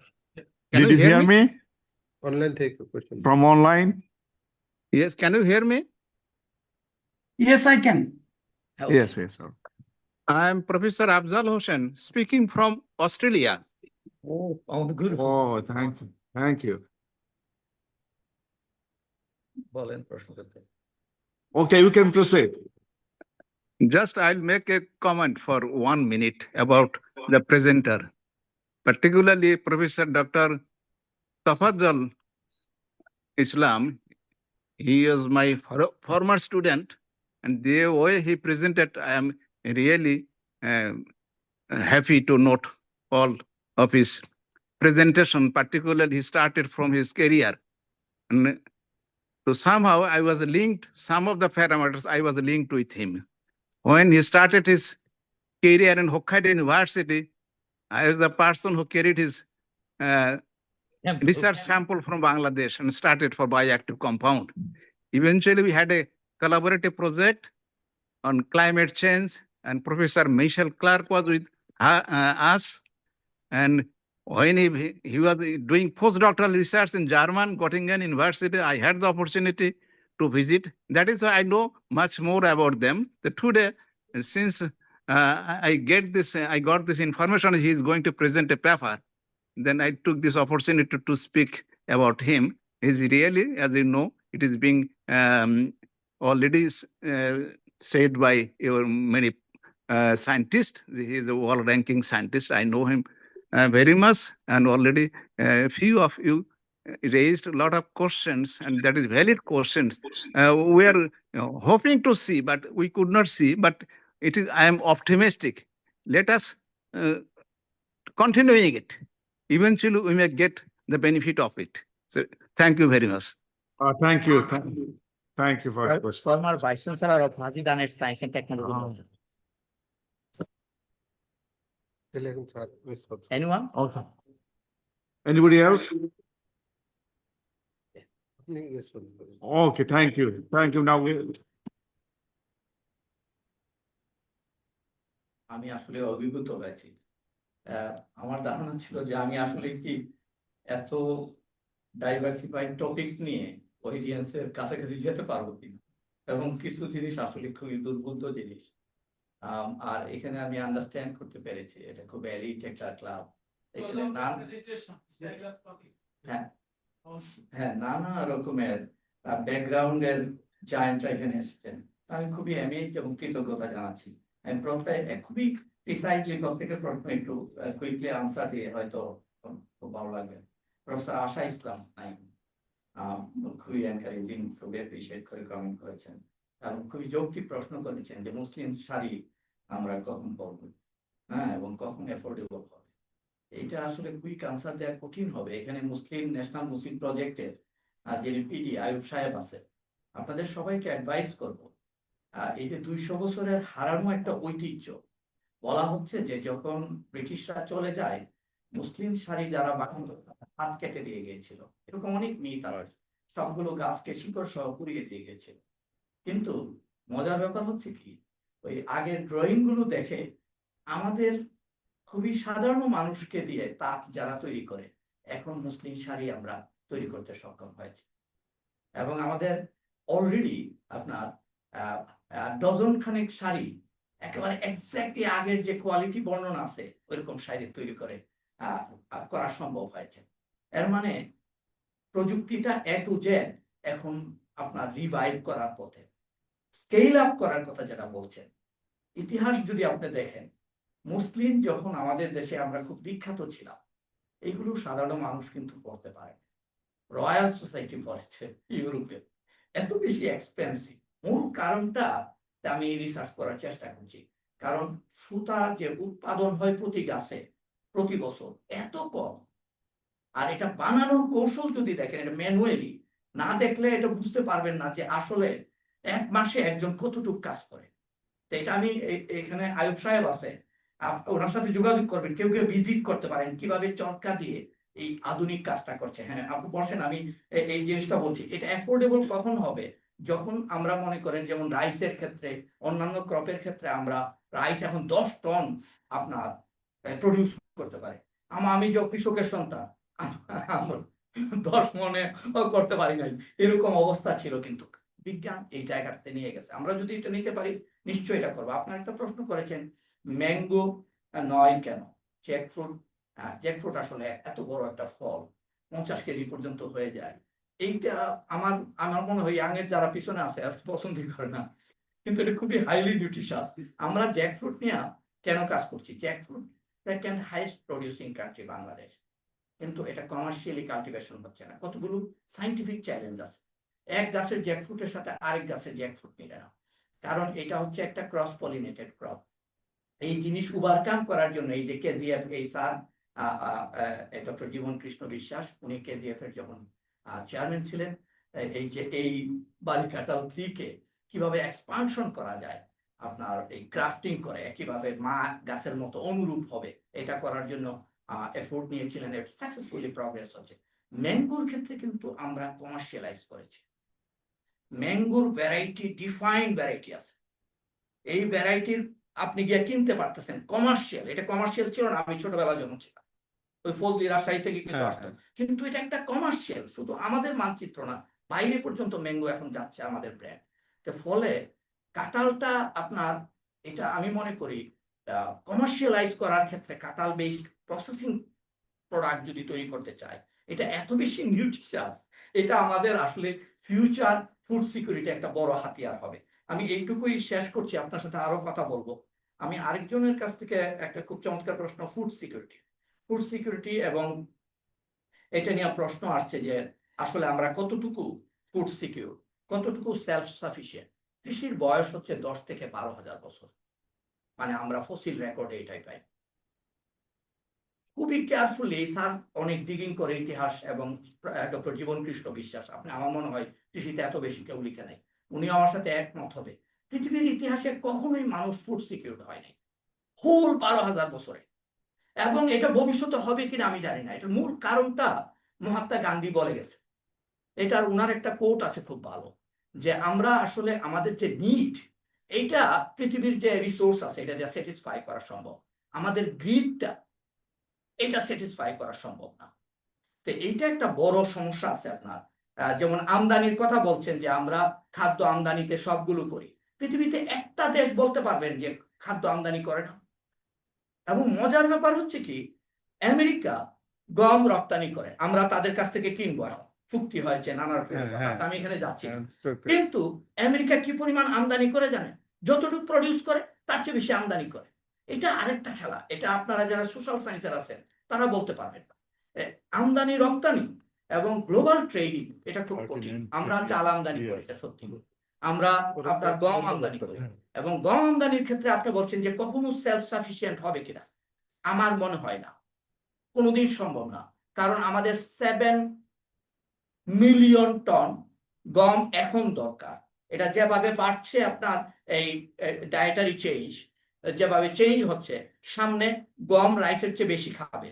কিন্তু আমাদের যে আবহাওয়া, এই আবহাওয়া এবং আমাদের যে জমি, এগুলো একটা চ্যালেঞ্জ। আমাদের উইন্টার খুব শর্ট, হায়ার টেম্পারেচারে ওই ভ্যারাইটি আমাদের নেই যেটা হায়ার টেম্পারেচার টলারেট করতে পারবে। আরেকটা হচ্ছে ল্যান্ড আনইউজুয়ালি শ্রিঙ্কিং, মানে 1/3 ল্যান্ড স্বাধীনতার পরে আপনার চলে গেছে ডেভেলপমেন্ট, আর প্রতিদিনই যাচ্ছে, নানাভাবে যাচ্ছে। ফলে 100% সেলফ সাফিসিয়েন্ট আমরা হব না, কোনো ক্রপই করা কঠিন হবে।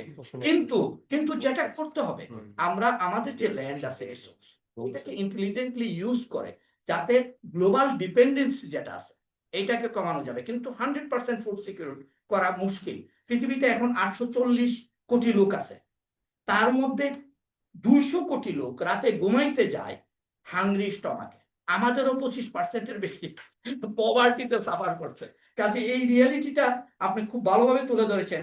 আমাদেরকে এই দিকগুলো মনোযোগ নিয়েই পলিসি ডিজাইন করতে হবে। আরেকজন প্রশ্ন করেছে লেকচারার রুকিয়া আক্তার, খুবই ইন্টারেস্ট পেয়েছি, ফিশারিজে ক্রিসপার ইউজ করতে চাও। ফিশারিজে অলরেডি ক্রিসপার ইউজ করে জাপানে, রেড সি ব্রিম যেটা সুশিতে ইউজ করে, তারা এটার মাসল প্রোটিন আপনার 60% বাড়িয়ে ফেলছে। আমার শরীরে যে মাসল আছে, এই মাসলের জন্য একটা প্রোটিন আছে ঠিক করে রাখছে, এটা কন্টিনিউয়াস বাড়বে না, এটার নাম হচ্ছে মায়োস্টেটিন। এখন এটা সব অ্যানিমেলের মধ্যে আছে, ফিশের মধ্যে আছে। যদি কোনোভাবে এই মায়োস্টেটিন রেগুলেটিং জিনটাকে ইনঅ্যাক্টিভ করে দেন, মাসল কন্টিনিউয়াস বাড়বে। এবং জাপানিজরা এটা প্রুভ করেছে, আপনার তারা টাইগার পোফার ফিশে করেছে এবং সুশিতে তারা ইউজ করে মাসল বাড়িয়ে দিয়েছে। ক্রিসপার অবভিয়াসলি আমি মনে করি আপনারা ফিশে ইউজ করতে পারবেন। অলরেডি আমাদের ল্যাবে মাহবুব কিছুটা কাজ শুরু করেছে। থ্যাংক ইউ সো মাচ এই প্রশ্নের জন্য। আমি প্রফেসর ডক্টর মিহির, উনি লাইফ মেম্বার এশিয়াটিক সোসাইটির, অনেক ভালো ভালো আমি মনে করি অত্যন্ত চমৎকার কিছু প্রশ্ন করেছেন। যে আমাদের যে চ্যালেঞ্জগুলো অনেক ক্ষেত্রে আপনি দেখছেন প্রযুক্তি, রিসার্চ দেখছেন, পাবলিকেশন দেখছেন, রিয়েল লাইফে দেখছেন না। এটা আসলেই একটা বিগ কোশ্চেন। আমি যেখানেই যাই প্রত্যেকেই প্রশ্ন করেন।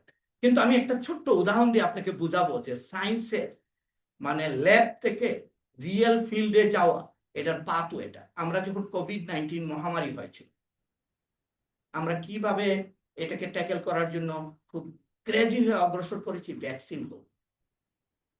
ভ্যাকসিনটা 11 মাসের ভিতরে রিয়েল ফিল্ডে নিয়ে আসছে। পৃথিবীর ইতিহাসে এরকম কিছু নাই। কিন্তু এটা কে আবিষ্কার করেছিল তো জানেন? এটার জন্য তাকে নোবেল পুরস্কার দেওয়া হয়েছে। অনেকে ভাবছে সারা গিলবার্ট, যে এই অক্সফোর্ডের যারা এটাকে এই বোতলজাত করে ফর্মুলেশন করেছে, আসলে তারা না। ক্যাটালিনা কারিকো নামে একজন হাঙ্গেরিয়ান 23 বছর আগে এইটা আপনার ডেভেলপ করে প্রোডাক্ট তৈরি করেছে। 23 বছর পরে মানবতার প্রয়োজনে রিয়েল লাইফে এটা ব্যবহার হয়েছে, ক্যাটালিনা কারিকোকে নোবেল পুরস্কার দেওয়া হয়েছে। তো বিজ্ঞানের অনেক জিনিস আছে বেসিক, একটা পাথওয়ের মাধ্যমে যায়। এটা শুধু সায়েন্টিফিক সাউন্ডনেস, জীবন কৃষ্ণ স্যার বলছে সায়েন্টিফিক সাউন্ডনেস এনাফ না, সোশ্যাল অ্যাকসেপ্টেন্স। যে পলিসি মেকার সে যদি এটা সেন্স না করে, এটাকে রিয়েল লাইফে না নেয়। কোভিডের ক্ষেত্রে কিন্তু 11 মাসে ভ্যাকসিন নিয়েছে। পৃথিবীর ইতিহাসে এরকম কোনো নজির নেই, কারণ প্রাণ ভয়ে মানুষ এটা আপনার এই যে ইয়েটা করা ক্লিনিক্যাল ট্রায়াল, এটা আনইউজুয়ালি ফাস্টটা প্যারালাল করেছে এবং সবাই এটা অ্যাকসেপ্ট করেছে। এরকম বলে নাই যে আমেরিকা ক্লিনিক্যাল ট্রায়াল করছে বাংলাদেশেও ক্লিনিক্যাল ট্রায়াল করতে হবে, এটা কিন্তু বলেনি। এটা হারমোনাইজ করেছে। কিন্তু আপনার যদি বিটির টেকনোলজির ক্ষেত্রে ইন্ডিয়া করেছে 30 বছর আগে, আমেরিকা করেছে, সবাই চাষ করছে। কিন্তু এখানে আমাদের রেগুলেটর বলে কি, আবার একই জিনিস A to Z করে, ওই খরচ করে। তো এইটা একটা বড় রকমের হার্ডল আছে, যেটা মনে করেন আমরা ল্যাব সায়েন্টিস্টরা করতে পারবো না, কিন্তু এটা সত্যি। একটা সায়েন্স, জীবনকৃষ্ণ স্যার আরেকটা জিনিস আমার কথা বলে দিয়েছে, একটা সায়েন্স মনে করেন সাইন্টিফিক্যালি সাউন্ড, কিন্তু রিয়েল ফিল্ডে যখন যাবে, ন্যানোমেটেরিয়ালস হোক আর যেটাই হোক, এইটার ইমপ্লিকেশনসটা কি হবে? নানা রকমের ইমপ্লিকেশনস আছে, শুধুমাত্র হেলথের জন্য না। প্রোডাক্ট ফাইন, প্রোডাকশনও ফাইন, ইকোনমিও ফাইন, কিন্তু সোসাইটিতে নানা রকমের ইমপ্লিকেশন থাকতে পারে। ফলে রিলিজ করা ফাইনেস্ট টেকনোলজির ক্ষেত্রে আপনার পাথওয়েটা একটু লং হয়। লং হয় কোথায়? বিশেষ করে ডেভেলপিং কান্ট্রিতে। কারণ এখানে পলিসি মেকারকে বোঝানো, যেমন গোল্ডেন রাইস 2017 সালে ফাইনাল এটা দেওয়া হয়েছে পরিবেশ মন্ত্রণালয়ে, যে আমাদের আপনার রেগুলেটরি বডি আছে, এখানে 12 জন আছে সচিব, এরা এটাতে কোনো ইন্টারেস্ট নাই। এই জিএম ক্রপ বলো যে এরা মিটিংই ডাকে না, আর যখন মিটিং ডাকে এমন ধরনের প্রশ্ন করে সায়েন্টিস্টের গাম বের হয়ে যায়, মানে এত নন টেকনিক্যাল প্রশ্ন করে। কিন্তু একই কমিটি যখন সয়াবিন আমদানি করে, জিএম 100% সয়াবিন আমদানি করে, এটার মিটিং করতে 1 সেকেন্ড দেরি করে না। অনেকে আমাকে বলছেন যে কেন হয় না। এই ম্যাজিকের আনসার আমরা কিছুটা সেন্স করতে পারি। যখন জিএম সয়াবিন 100% আনছে বিদেশ থেকে, এইটা মিটিং খুব ফাস্টার হয়। আমরা 100% জিএম সয়াবিন খাই, একজন এটা নিয়ে কোনো মিছিল নাই কিন্তু রাস্তায়। কেন আমি জিএম সয়াবিন খাবো? আমার সরিষাটাকে ধ্বংস করে এবং 100% সয়াবিনের উপর। এটা জিও পলিটিক্যাল অনেকগুলো ব্যাপার আছে, আমি এটা পুরো আনসার দিতে পারবো না। বাট এনিওয়ে, পলিসি, সোশিওলজি, অনেকগুলো ফ্যাক্টর আপনার মডার্ন সায়েন্সকেও ইম্প্যাক্ট করে। আমি খুবই স্যালুট জানাই তাহমিদা ম্যাডামকে, উনি যে আসছে, এটা আমার জীবনের আমার মনে হয় একটা বড় অ্যাওয়ার্ড, এবং এত বেশি ইন্সপিরেশন। যখনই আমার সাথে দেখা হয় আমার মনে হয় আমি ইয়াং হয়ে যাই। কি জন্য আমি আপনাকে বলি, আমি যখন ফাইনাল ইয়ারের স্টুডেন্ট, তখন আমাদের বন্ধুরা সবাই এগ্রিকালচার ইউনিভার্সিটি বিসিএস এর ব্যাপারে খুব সিরিয়াস, তখন খুব ভালো করত। তখন হচ্ছে উনি চেয়ারম্যান পিএসসির। আর ল্যান্ডটা আপনি দেখেন, এখন ওনার সাথে যখন বসি না, আমার কাছে একটা বেবি মনে হয় নিজেকে, সত্যি সত্যি বেবি, কোনো বুদ্ধি শুদ্ধি কিছু থাকে না। বাট এনিওয়ে, এই যে ইন্সপিরেশন, এবং উনি বলছে যে আপনারা অনেক কিছু করছেন। আরেকটা জিনিস একটু আপনারা একটু মনে রাখবেন, সায়েন্সের যে ফাউন্ডেশন তৈরি করা, এই যে কৃষিতে আমরা যা কিছুই করছি, কিন্তু বেসটা তৈরি হওয়া, বেস দেখা যায় না, বেসমেন্ট তো নিচে থাকে, তো এই বেসটা আপনারা তৈরি করেছেন। আদারওয়াইজ আমরা এখন ওই রকম উচ্চ আশা করা এটা সম্ভব না। বাড়ি এই প্রতিষ্ঠানগুলো যে আপনি একটা ভ্যারাইটি ডেভেলপ করতে গেলে 15-16 বছর যায়, আমরা কিন্তু এটা দেখতে পাই না। অনেক সময় গিয়ে এটা ফিল্ড লেভেলে গিয়ে কম্পিটিশনে টিকতে পারে না। কিন্তু এই যে ইম্প্যাক্ট করেছে আমাদের রিয়েল লাইফ সায়েন্সটাকে রিয়েল লাইফে নিয়ে যাওয়া, এটা আমাদের দেশ আমি মনে করি খুবই চ্যাম্পিয়ন। আমি ডক্টর জিয়া সবাইকে বলবো, ডক্টর জিয়া উনি হচ্ছে কয়েকদিন আগে নর্থ ক্যারোলিনার রোলিতে একটা বড় মিটিং হয়েছে, যেখানে $1 ট্রিলিয়ন যারা ইনভেস্ট করেছে জিন এডিটিং এ, যত টেক জায়েন্ট সবাই অংশগ্রহণ করেছে। এবং তাদের যে ট্রপিক বায়ো সায়েন্স লিমিটেড, তাদের প্রোডাক্ট এখন জিন এডিটেড বানানা খুব দ্রুত পচে যায়, কাটলে দেখবেন যে ব্রাউনিং হয়ে যায়। তারা এমন এক জিন এডিটেড বানানা তৈরি করেছে, এটাতে এই ধরনের কোনো সমস্যা নাই। বানানা আপনার 12-14 দিন আপনার পাকার পরেও নষ্ট হবে না। তো এই বিজ্ঞানটা তারা নিয়ে আসছে। আমরা তাদের সাথে এখন রাইসে কিছু কাজ করতে চাই। এই ক্ষেত্রে আমাদের ইন্ডাস্ট্রিকে মাঠ পর্যায়ে চলে গেছে, এবং অল টেক জায়েন্টস এখন জিন এডিটিং এ। আমি একটা রিসেন্ট লিখেছি যে সবুজ বিপ্লব দ্বিতীয়টা হতে পারে, এরকম একটা সম্ভাবনা তৈরি হয়েছে। বাট এনিওয়ে, আমি মনে করি যে এই বড় ইন্ডাস্ট্রিটা, ডক্টর জিয়া আমাদের দেশের সন্তান, কিন্তু এখন এশিয়া এবং প্যাসিফিক এবং আফ্রিকা ওই রিজিয়নের ট্রপিকের আপনার সমস্ত দেখাশোনা করছেন, এবং উনি অনেকগুলো প্রতিবন্ধকতার কথা বলছেন। প্রতিবন্ধকতা আমরা কিন্তু জিন এডিটিং একটা ওভারকাম করেছি। বাংলাদেশে যদি জিন এডিটিং প্রোডাক্ট কেউ তৈরি করে, বায়োসেফটি ওই রকম যাবে না যদি তার মধ্যে ট্রান্সজিন না থাকে। স্ট্যান্ডার্ড অপারেটিং প্রসিডিউর আমাদের বিজ্ঞান একাডেমির নেতৃত্বে সরকার এটা অ্যাপ্রুভ করেছে। কাজে এটা একেবারে স্ট্যান্ডার্ড প্রটোকল, ওই মিউটেশন ব্রিডিং এর মতো এটা আমরা ফিল্ডে নিতে পারবো। কাজে এটা আরেকটা বড় রকমের আমাদের অগ্রগতি। আমি বিশেষ করে জীবনকৃষ্ণ স্যার খুবই অ্যাপ্রিসিয়েট করেছেন ওনার প্রেজেন্স। বিশেষ করে আমি বিজ্ঞান, এখন পপুলার বিজ্ঞান লেখা শুরু করছি। আমি মনে করেন 500-র উপরে সায়েন্সের এই আমার আরেকজন হোক্কাইডো ইউনিভার্সিটির সেম্পাই বলছে যে বিজ্ঞান বড় বড় জার্নালে নেচার টেচার এগুলো করেছি, করে দেখছি যে এগুলো ডাইরেক্ট মানুষকে টাচ করে না। সেই জন্য আমি এখন নিয়মিতই আপনার এই স্যার আসার পরেই প্রফেসর মিহির উনি বলছে যে আপনাকে বণিক বার্তায় দেখেছি, এবং এটার মেইন অনুপ্রেরণা হচ্ছে জীবন কৃষ্ণ স্যার। উনি অনেক আগের থেকে লিখে এবং অসম্ভব রকমের ইনসাইটফুল লিখে এবং আমি মনে করি এইগুলো আমাদের পলিসি মেকারের জন্য খুব ইজিলি ডাইজেস্ট করতে পারে এবং এগুলো খুব ইম্পর্টেন্ট। এবং স্যার অবভিয়াসলি উনি ডিজি ছিলেন, কেজিএফ এ চেয়ারম্যান ছিলেন, ইফরিতে কাজ করছেন। আমি এরকম রাত দিন কাজ করা এবং উনি ব্যাখ্যা করেছেন যে আসলে বিশেষ করে আমাদের সায়েন্সটাকে, কৃষিটাকে সোসাইটির লোকজনকে একটু বোঝানো যে আসলে কৃষিটা কি। আপনাকে ছোট্ট একটা কথা বলি, আমরা ডাক্তারের কাছে যাই, এখানে ফার্মাসিস্ট আছে, ডাক্তারের কাছে গেলে একটা অসুখ হলে কি করে, আপনার ওষুধ দেয়, 3 বেলা 7 দিন খাবেন, মনে করেন একটা অ্যান্টিবায়োটিক দিল। এটা কিন্তু মনোযোগ দিয়ে খায়, অনেক সময় ভুলে যায়। কিন্তু আপনি কি 3 বেলা যে প্রতিদিন খাবার খাচ্ছেন কোনো প্রেসক্রিপশন ছাড়া, কে প্রেসক্রিপশন দিছে? কেউ কি মিস করছে পৃথিবীর? এটা কোনো ডোনাল্ড ট্রাম্প হোক আর পৃথিবীর যে কোনো জাতি হোক, এটা কিন্তু ওইভাবে অনুভব করে, এটা মনে করে যে এটা একটা স্বাভাবিক ব্যাপার। আসলে স্বাভাবিক ব্যাপার না। পৃথিবীতে বহু মঙ্গা দুর্ভিক্ষে বহু মানুষ আপনার পৃথিবীতে মারা গেছে। আমি তারপরে হচ্ছে প্রফেসর রুহুল কুদ্দুস, উনি বিশেষ করে বলছেন যে নিউট্রাসিক্যালস, আমরা এগ্রিকালচার এখন আপনার যে ফুড তৈরি হচ্ছে ফাংশনাল ফুড, যেমন আমরা আপনার লক্ষ্য করেছেন প্রোবায়োটিক ব্যাকটেরিয়া দিয়ে স্ট্রবেরি তৈরি করে দেখা গেল যে আপনার অ্যান্টিঅক্সিডেন্টস প্রায় 1.5 গুণ বেড়ে গেছে। এবং এখন ফাংশনাল ফুড, এই যে স্যার যেটা বলছিল ভিটামিন এ এনরিচড রাইস তৈরি করে, গোল্ডেন রাইস, এরকম এখন ফাংশনাল ফুড জিন এডিটিং এ অনেক বেশি এখন মনোযোগ দেওয়া হচ্ছে। প্রফেসর আফজাল স্যার আমি জানি না কানেক্টেড আছে কিনা, স্যার হচ্ছে আমার ডাইরেক্ট মেন্টর। এবং 1998-এ আমি যখন পিএইচডি চলাকালীন সময়ে আমার প্রফেসর বলল যে তোমার এই যে বাংলাদেশের জিগা গাছ, কাফিলা গাছ আমাদের বেড়া দেওয়ার জন্য, এটার ছাল মারাত্মক পোড়া, এটাতে কোনো অসুখ হয় না, এই ছালের মধ্যে তোমার ন্যাচারাল প্রোডাক্ট আবিষ্কার করতে হবে। এখন এই 12 কেজি শুকনা ছাল আমি কিভাবে বাংলাদেশ থেকে নিব? আর এই জিগা গাছের ছাল আপনার শুকায় পাউডার করা, এর মারাত্মক কঠিন কাজ। আফজাল স্যারকে বললাম যে আপনি যেহেতু আসতেছেন আমার জন্য, উনি সুটকেস পুরাটাই এই জিগা গাছের ছাল নিয়ে আসে এবং ওখান থেকে আমরা আপনার 10টা নিউ ন্যাচারাল প্রোডাক্ট ডিসকভার করি, যার 3টা এখন আপনারা যে কসমেটিক্স ইউজ করেন, সানস্ক্রিন, ইউভি প্রটেক্টেন্ট, এইটা 4টা কোম্পানি এখন ওয়ার্ল্ড ওয়াইড এটা ব্যবহার করছে। কারণ জিগা গাছ ওই ন্যাচারাল প্রোডাক্ট দিয়ে ইউভি থেকে নিজেকে প্রটেক্ট করে। আপনি গাছেরও রোগ হয়, গাছও আমাদের মতোই, তারও কিন্তু তার নিজের প্রোটেকশনটা নিজে করতে পারে। কাজে আফজাল স্যারকে অসংখ্য ধন্যবাদ। স্যারের সাথে আমি inspire project British council funded করেছি এবং পৃথিবীতে অন্তত 30-40টা দেশ স্যারের সাথে ভিজিট করেছি। স্যার যদি শুনে থাকে, স্যার যখন হাজী দানেশের ভাইস চ্যান্সেলর তখন আমাকে ফোন করলো যে শাহিন সব জায়গায় গেছি কিন্তু জ্ঞান অর্জনের জন্য সুদূর চীন পর্যন্ত যাও। এই জিনিসটা কিন্তু আমার এখনো অতৃপ্ত রয়ে গেছে, স্যার যদি শুনে থাকে।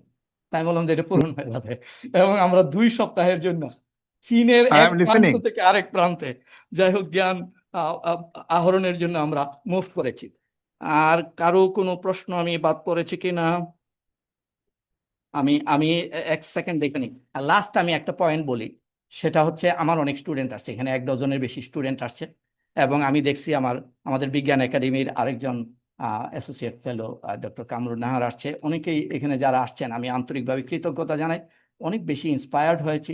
আর এশিয়াটিক সোসাইটি এখানে আসার আগেই আমার কিন্তু সাংঘাতিক একটু ভয় লেগেছে, কারণ হচ্ছে আমি আগের তারা আবার লিস্ট দিয়ে রাখছে আগে কারা কারা বক্তৃতা দিয়েছে, প্রত্যেকে আমার চেয়ে খুব বেশি অভিজ্ঞ এবং অনেক বেশি পাওয়ারফুল।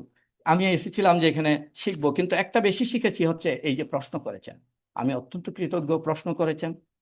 এই প্রশ্ন না করলে আমি আসলেই কিন্তু একটু আপসেটই হতাম যে আসলে হয়তো আমি রিচ করতে পারিনি। এখন এই কিছুটা দক্ষতা জীবন কৃষ্ণ স্যারকেও ধন্যবাদ জানাই যে আসলেই অনেক senior, Tahmida madam, even Zahurul Karim sir, ওনারা আমাকে কিন্তু অলওয়েজ পুশ করে to go to the field. তা আমাদের রিসার্চ এখন টোটালি ফিল্ডের সাথে। লাস্ট একটা পয়েন্ট বলি, কয়েকদিন আগে নববর্ষের আগে আমাকে একজন ফোন করলো কাপাসিয়া থেকে, ফোন করে বলল আপনার লেখা আমি রেগুলার পড়ি। এখন আমি একটা ডিসিশন নিয়েছি, আমার 18 বিঘা জমি সহ বাড়ি সহ জমি আছে 1 প্লটে রাস্তার পাশে, এটা আপনার আইবিজি কে ডোনেট করতে চাই। টোটাল নার্ভাস হয়ে গেছে, কোনোদিন দেখা নাই জানা নাই। আমার ওয়াইফের সাথে নববর্ষে এইদিকে বেড়ানোর একটা প্ল্যান ছিল, নববর্ষে চুপ করে চলে গেছি ওখানে। ওনার বাসা। এটা সম্ভব নাকি? এবং দেখে এত মুগ্ধ হয়েছি, মনে করেন 40 কোটি টাকার জমি সব দিয়ে দিতে চায়। ওনার ভাই মেরিল্যান্ড থেকে আমার সাথে যোগাযোগ করলো, বললো যে আমরা দেশে যেহেতু বিজ্ঞান আপনার অগ্রসর হচ্ছে, আমার আর ওনার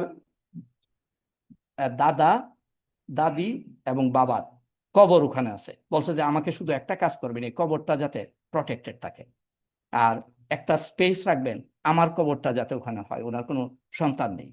তো এইটা হচ্ছে কিন্তু ভালোবাসা। মানুষের সত্যিকার ভাবে যদি আপনি মানুষের জন্য কিছু করেন, আমি মনে করি এর চেয়ে বড় কোনো কাজ নাই। মানুষ ভালোবাসবে। আর ইয়াং যারা আছে তাদেরকে একটু বলি, বাধা পৃথিবীতে অনেক বড় দেশে গেছে, সবখানে বাধা আছে। বিজ্ঞান করা, বড় বিজ্ঞানীগুলো আপনার জীবন দিতে হয়েছে, হেমলক খেতে হয়েছে, এবং নানা রকম ভাবে বিজ্ঞানীরা কোনোদিন কিন্তু খুব আশীর্বাদ পুষ্ট সেলিব্রিটি হয় না। এটা এই ত্যাগ করেই যেতে হবে, কিন্তু যদি এটা এনজয় করো, দিস ইজ দ্য বেস্ট। আমি অসংখ্য ধন্যবাদ জানাচ্ছি ধৈর্য ধরে সবাই যে এটা শুনেছেন। অনলাইনে আমি লক্ষ্য করেছি অনেকে অংশগ্রহণ করেছেন, তাদের সবাইকে কৃতজ্ঞতা জানাচ্ছি। দোয়া করবেন আমরা যাতে মিনিংফুল কিছু করতে পারি, এবং আমাদের যারা ইয়াংরা কাজ করছে আমি তাদের প্রতি সব শেষে তাদের প্রতি কৃতজ্ঞতা জানাচ্ছি, কারণ তাদের এই কাজেই প্রফেসর আসলে কিন্তু শুধু ডিরেকশন দেয়, রিয়েল প্লেয়ার হচ্ছে তারা। আমরা যদি তাদেরকে শক্তিশালী করতে পারি, that will be great. Thank you so much. Professor Tofazzal বক্তব্য আমরা শুনলাম, এবং আমি প্রফেসর আমাদের শ্রদ্ধেয় ম্যাডাম তাহমিদা ম্যাডামকে দেখে, আমি অনেকদিন পর ম্যাডামকে দেখছি, ম্যাডামের প্রতি শ্রদ্ধা রেখে আবারও বলছি যে ম্যাডাম যে কথাটা বলছেন, যে আমরা অনেক অনেক বক্তৃতাই শুনেছি, আমরা অনেক সেমিনার শুনেছি, কিন্তু আপনার যে নেটওয়ার্কিংটা, যে এটা কিন্তু আনবিলিভেবল। আমি খুব কম দেখেছি যে এমন ইন্টারন্যাশনালি এত হাইলি কানেক্টেড একটা নেটওয়ার্ক যে রিসার্চের জন্য। এটা কিন্তু আমরা তো অনেক জায়গায় গিয়েছি, অনেক জায়গায় দেখেছি, এবং ম্যাডামও তার এক্সপিরিয়েন্স থেকে বলেছেন যে এটা কিন্তু হাইলি কমেন্ডেবল। মানে এটা কিন্তু আমরা আসলে আমি খুব একটা দেখি নাই। আমি তো অনেক আমি নিজে মাইক্রোবায়োলজি, আমি বায়োটেকনোলজি আমার নিজেরও ফিল্ড, আমার পিএইচডিও ছিল বায়োটেকনোলজিতে, যদিও মাইক্রোবিয়াল বায়োটেকনোলজি।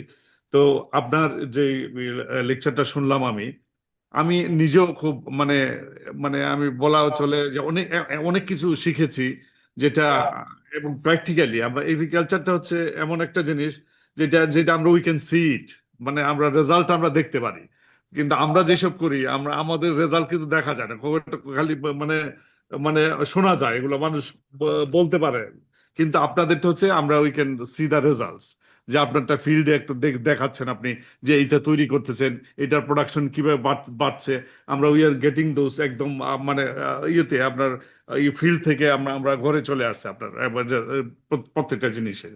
এগ্রিকালচারের এইটা হচ্ছে বিউটিটা হচ্ছে এটা।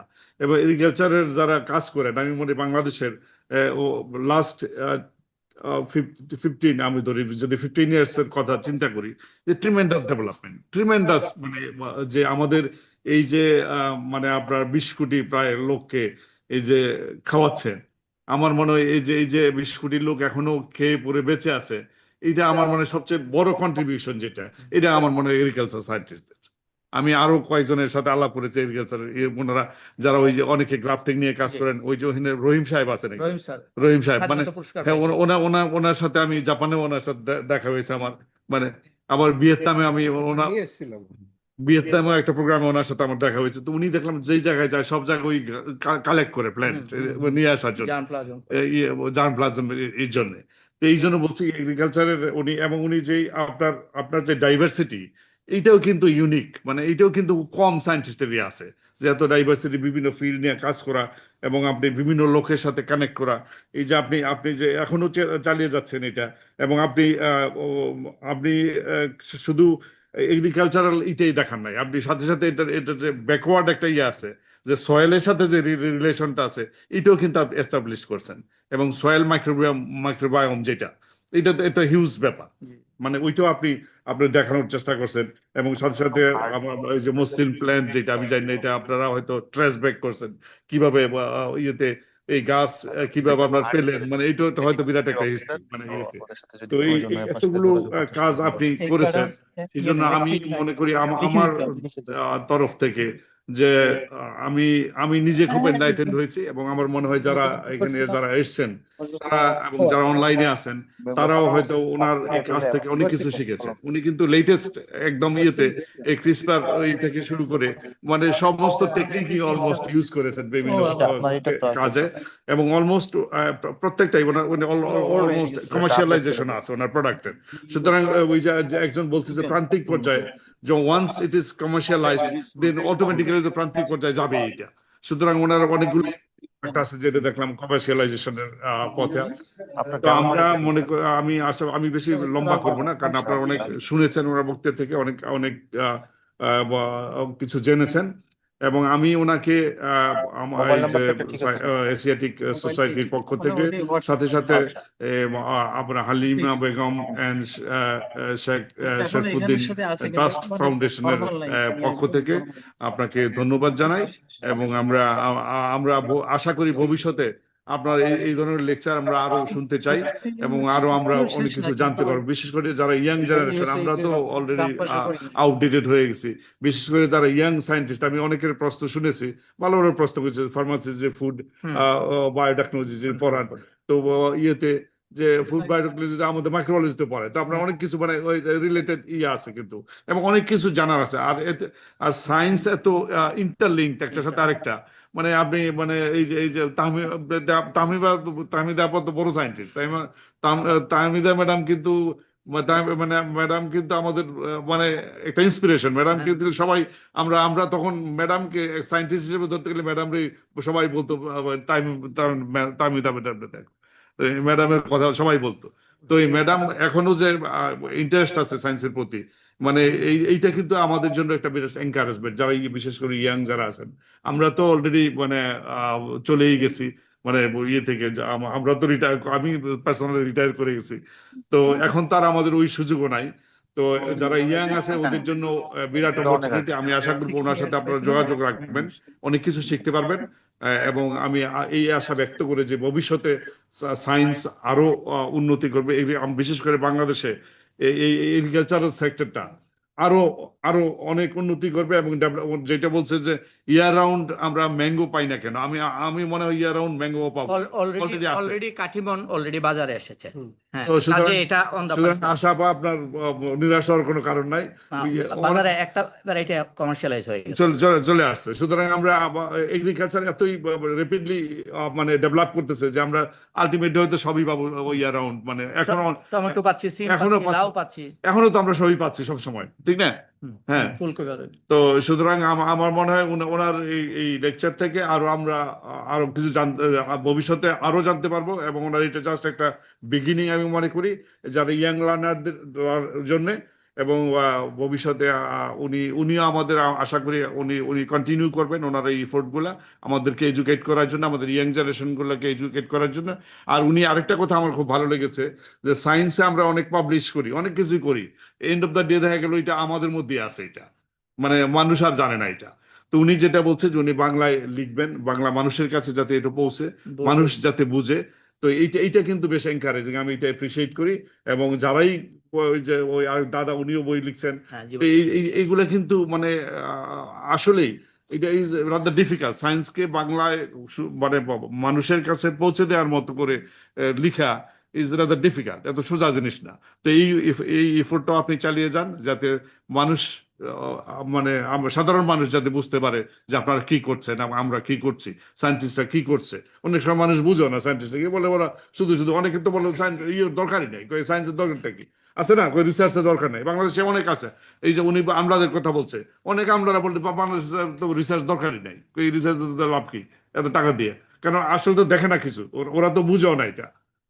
মানে জিনিসটা হচ্ছে ওনাদের বুঝাইতে হইলে আপনার ওই সাধারণ যে বই, এই বই লিখতে হবে যাতে ওনারা বুঝতে পারে। তা আমি মনে করি আমাদের লেকচারটা ভবিষ্যৎ প্রজন্মের জন্য যথেষ্ট উপযোগী। এবং আমি আবারও আমার পক্ষ থেকে এবং আমাদের যারা অডিয়েন্স আছে সবার পক্ষ থেকে আপনাকে ধন্যবাদ জানাচ্ছি।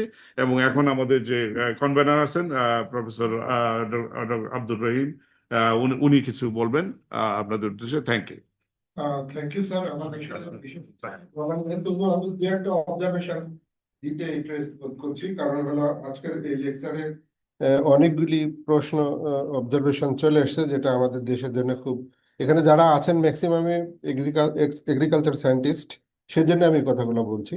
আশা পার প্রশ্নের সূত্র ধরে যে আম নয় কেন, আমি যেহেতু আমের দেশের মানুষ, আমার বাড়ি রাজশাহী, তো এখানে আমার কিছু কনসার্ন এখানে উপস্থাপন করতে চাই, যেটা আপনাদের মানে চিন্তার খোরাক যোগাতে পারে। সেটা হলো রাজশাহীতে কিন্তু এখন আপাদের ওখানে এখন নতুন ভেরিয়েন্ট তৈরি হয়েছে আমের, নওগাঁয়। তো রাজশাহী অঞ্চলে এখন কিন্তু হিউজ আম বাগান কিন্তু কেটে ফেলা হচ্ছে।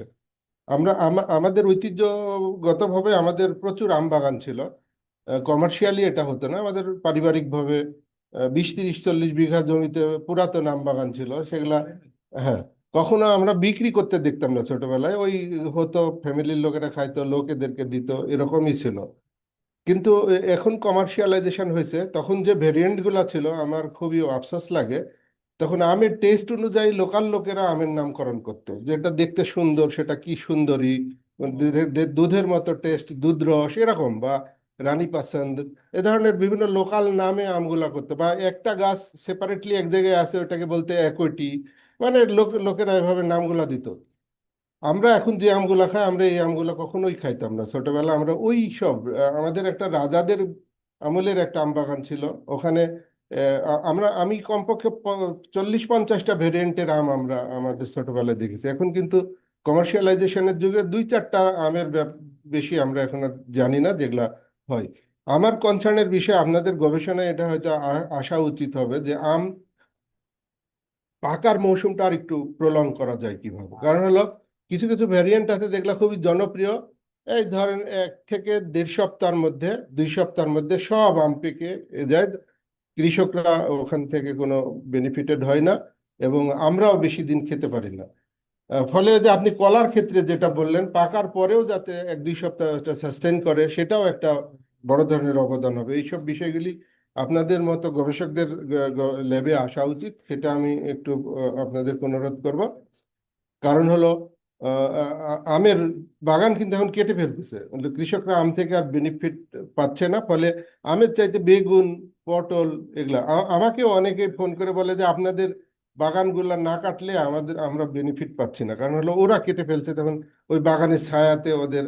তা আমরা তো আসলে আম কমার্শিয়ালি করি না, আমাদের ঐতিহ্যগতভাবে এগুলো টিকিয়ে রাখার জন্য করছি।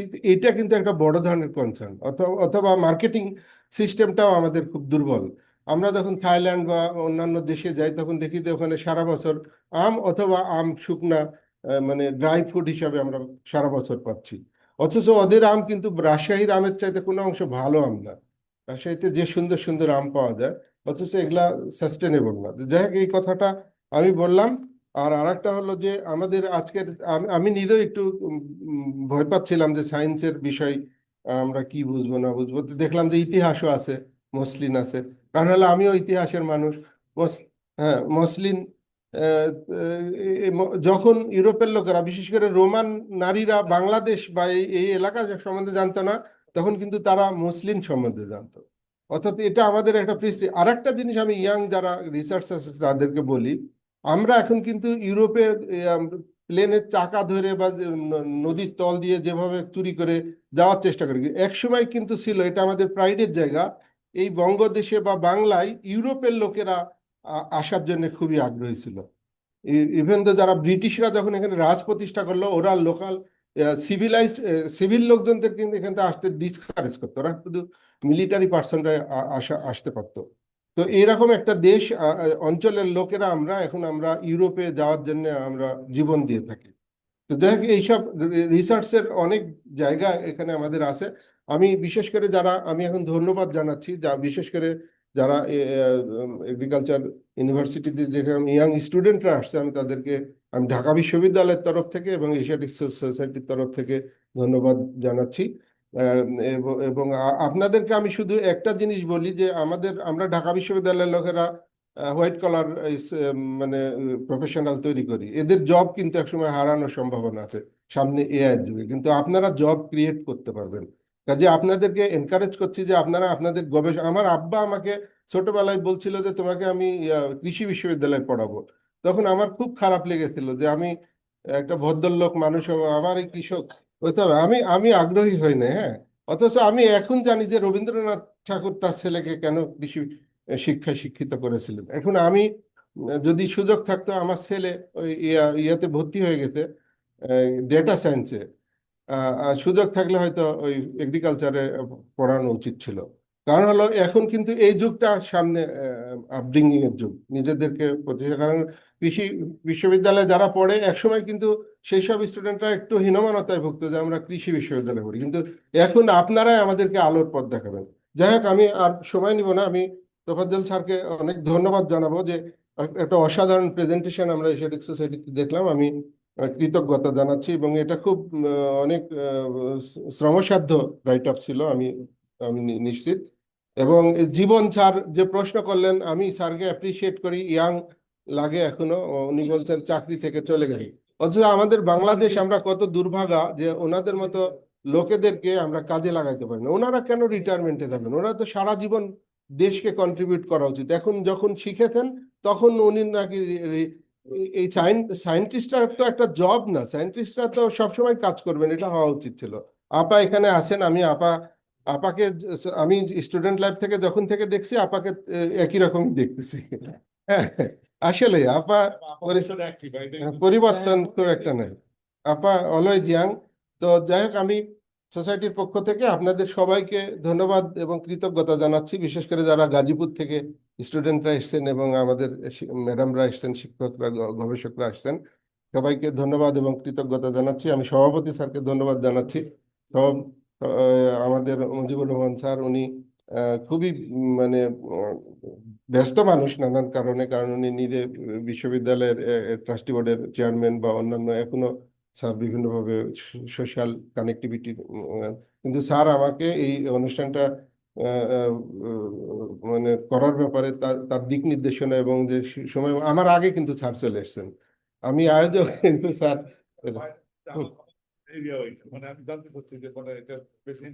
এই ধন্যবাদ এবং কৃতজ্ঞতা জানিয়ে আমি আবারও মানে আপনাদেরকে এরপরে আমি চা চক্রে আমাদের প্রিমিসেসে আপনাদেরকে আমন্ত্রণ জানাচ্ছি।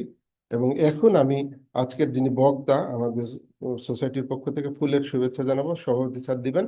আমি আশা আপাকে সোসাইটির কাউন্সিল মেম্বার যারা আছে এবং আমাদের না তাহমিদা ম্যাডাম তো অবশ্যই, তাহমিদা ম্যাডাম আমাদের এই মানে ফটো সেশনটা অসম্পূর্ণ থেকে যাবে।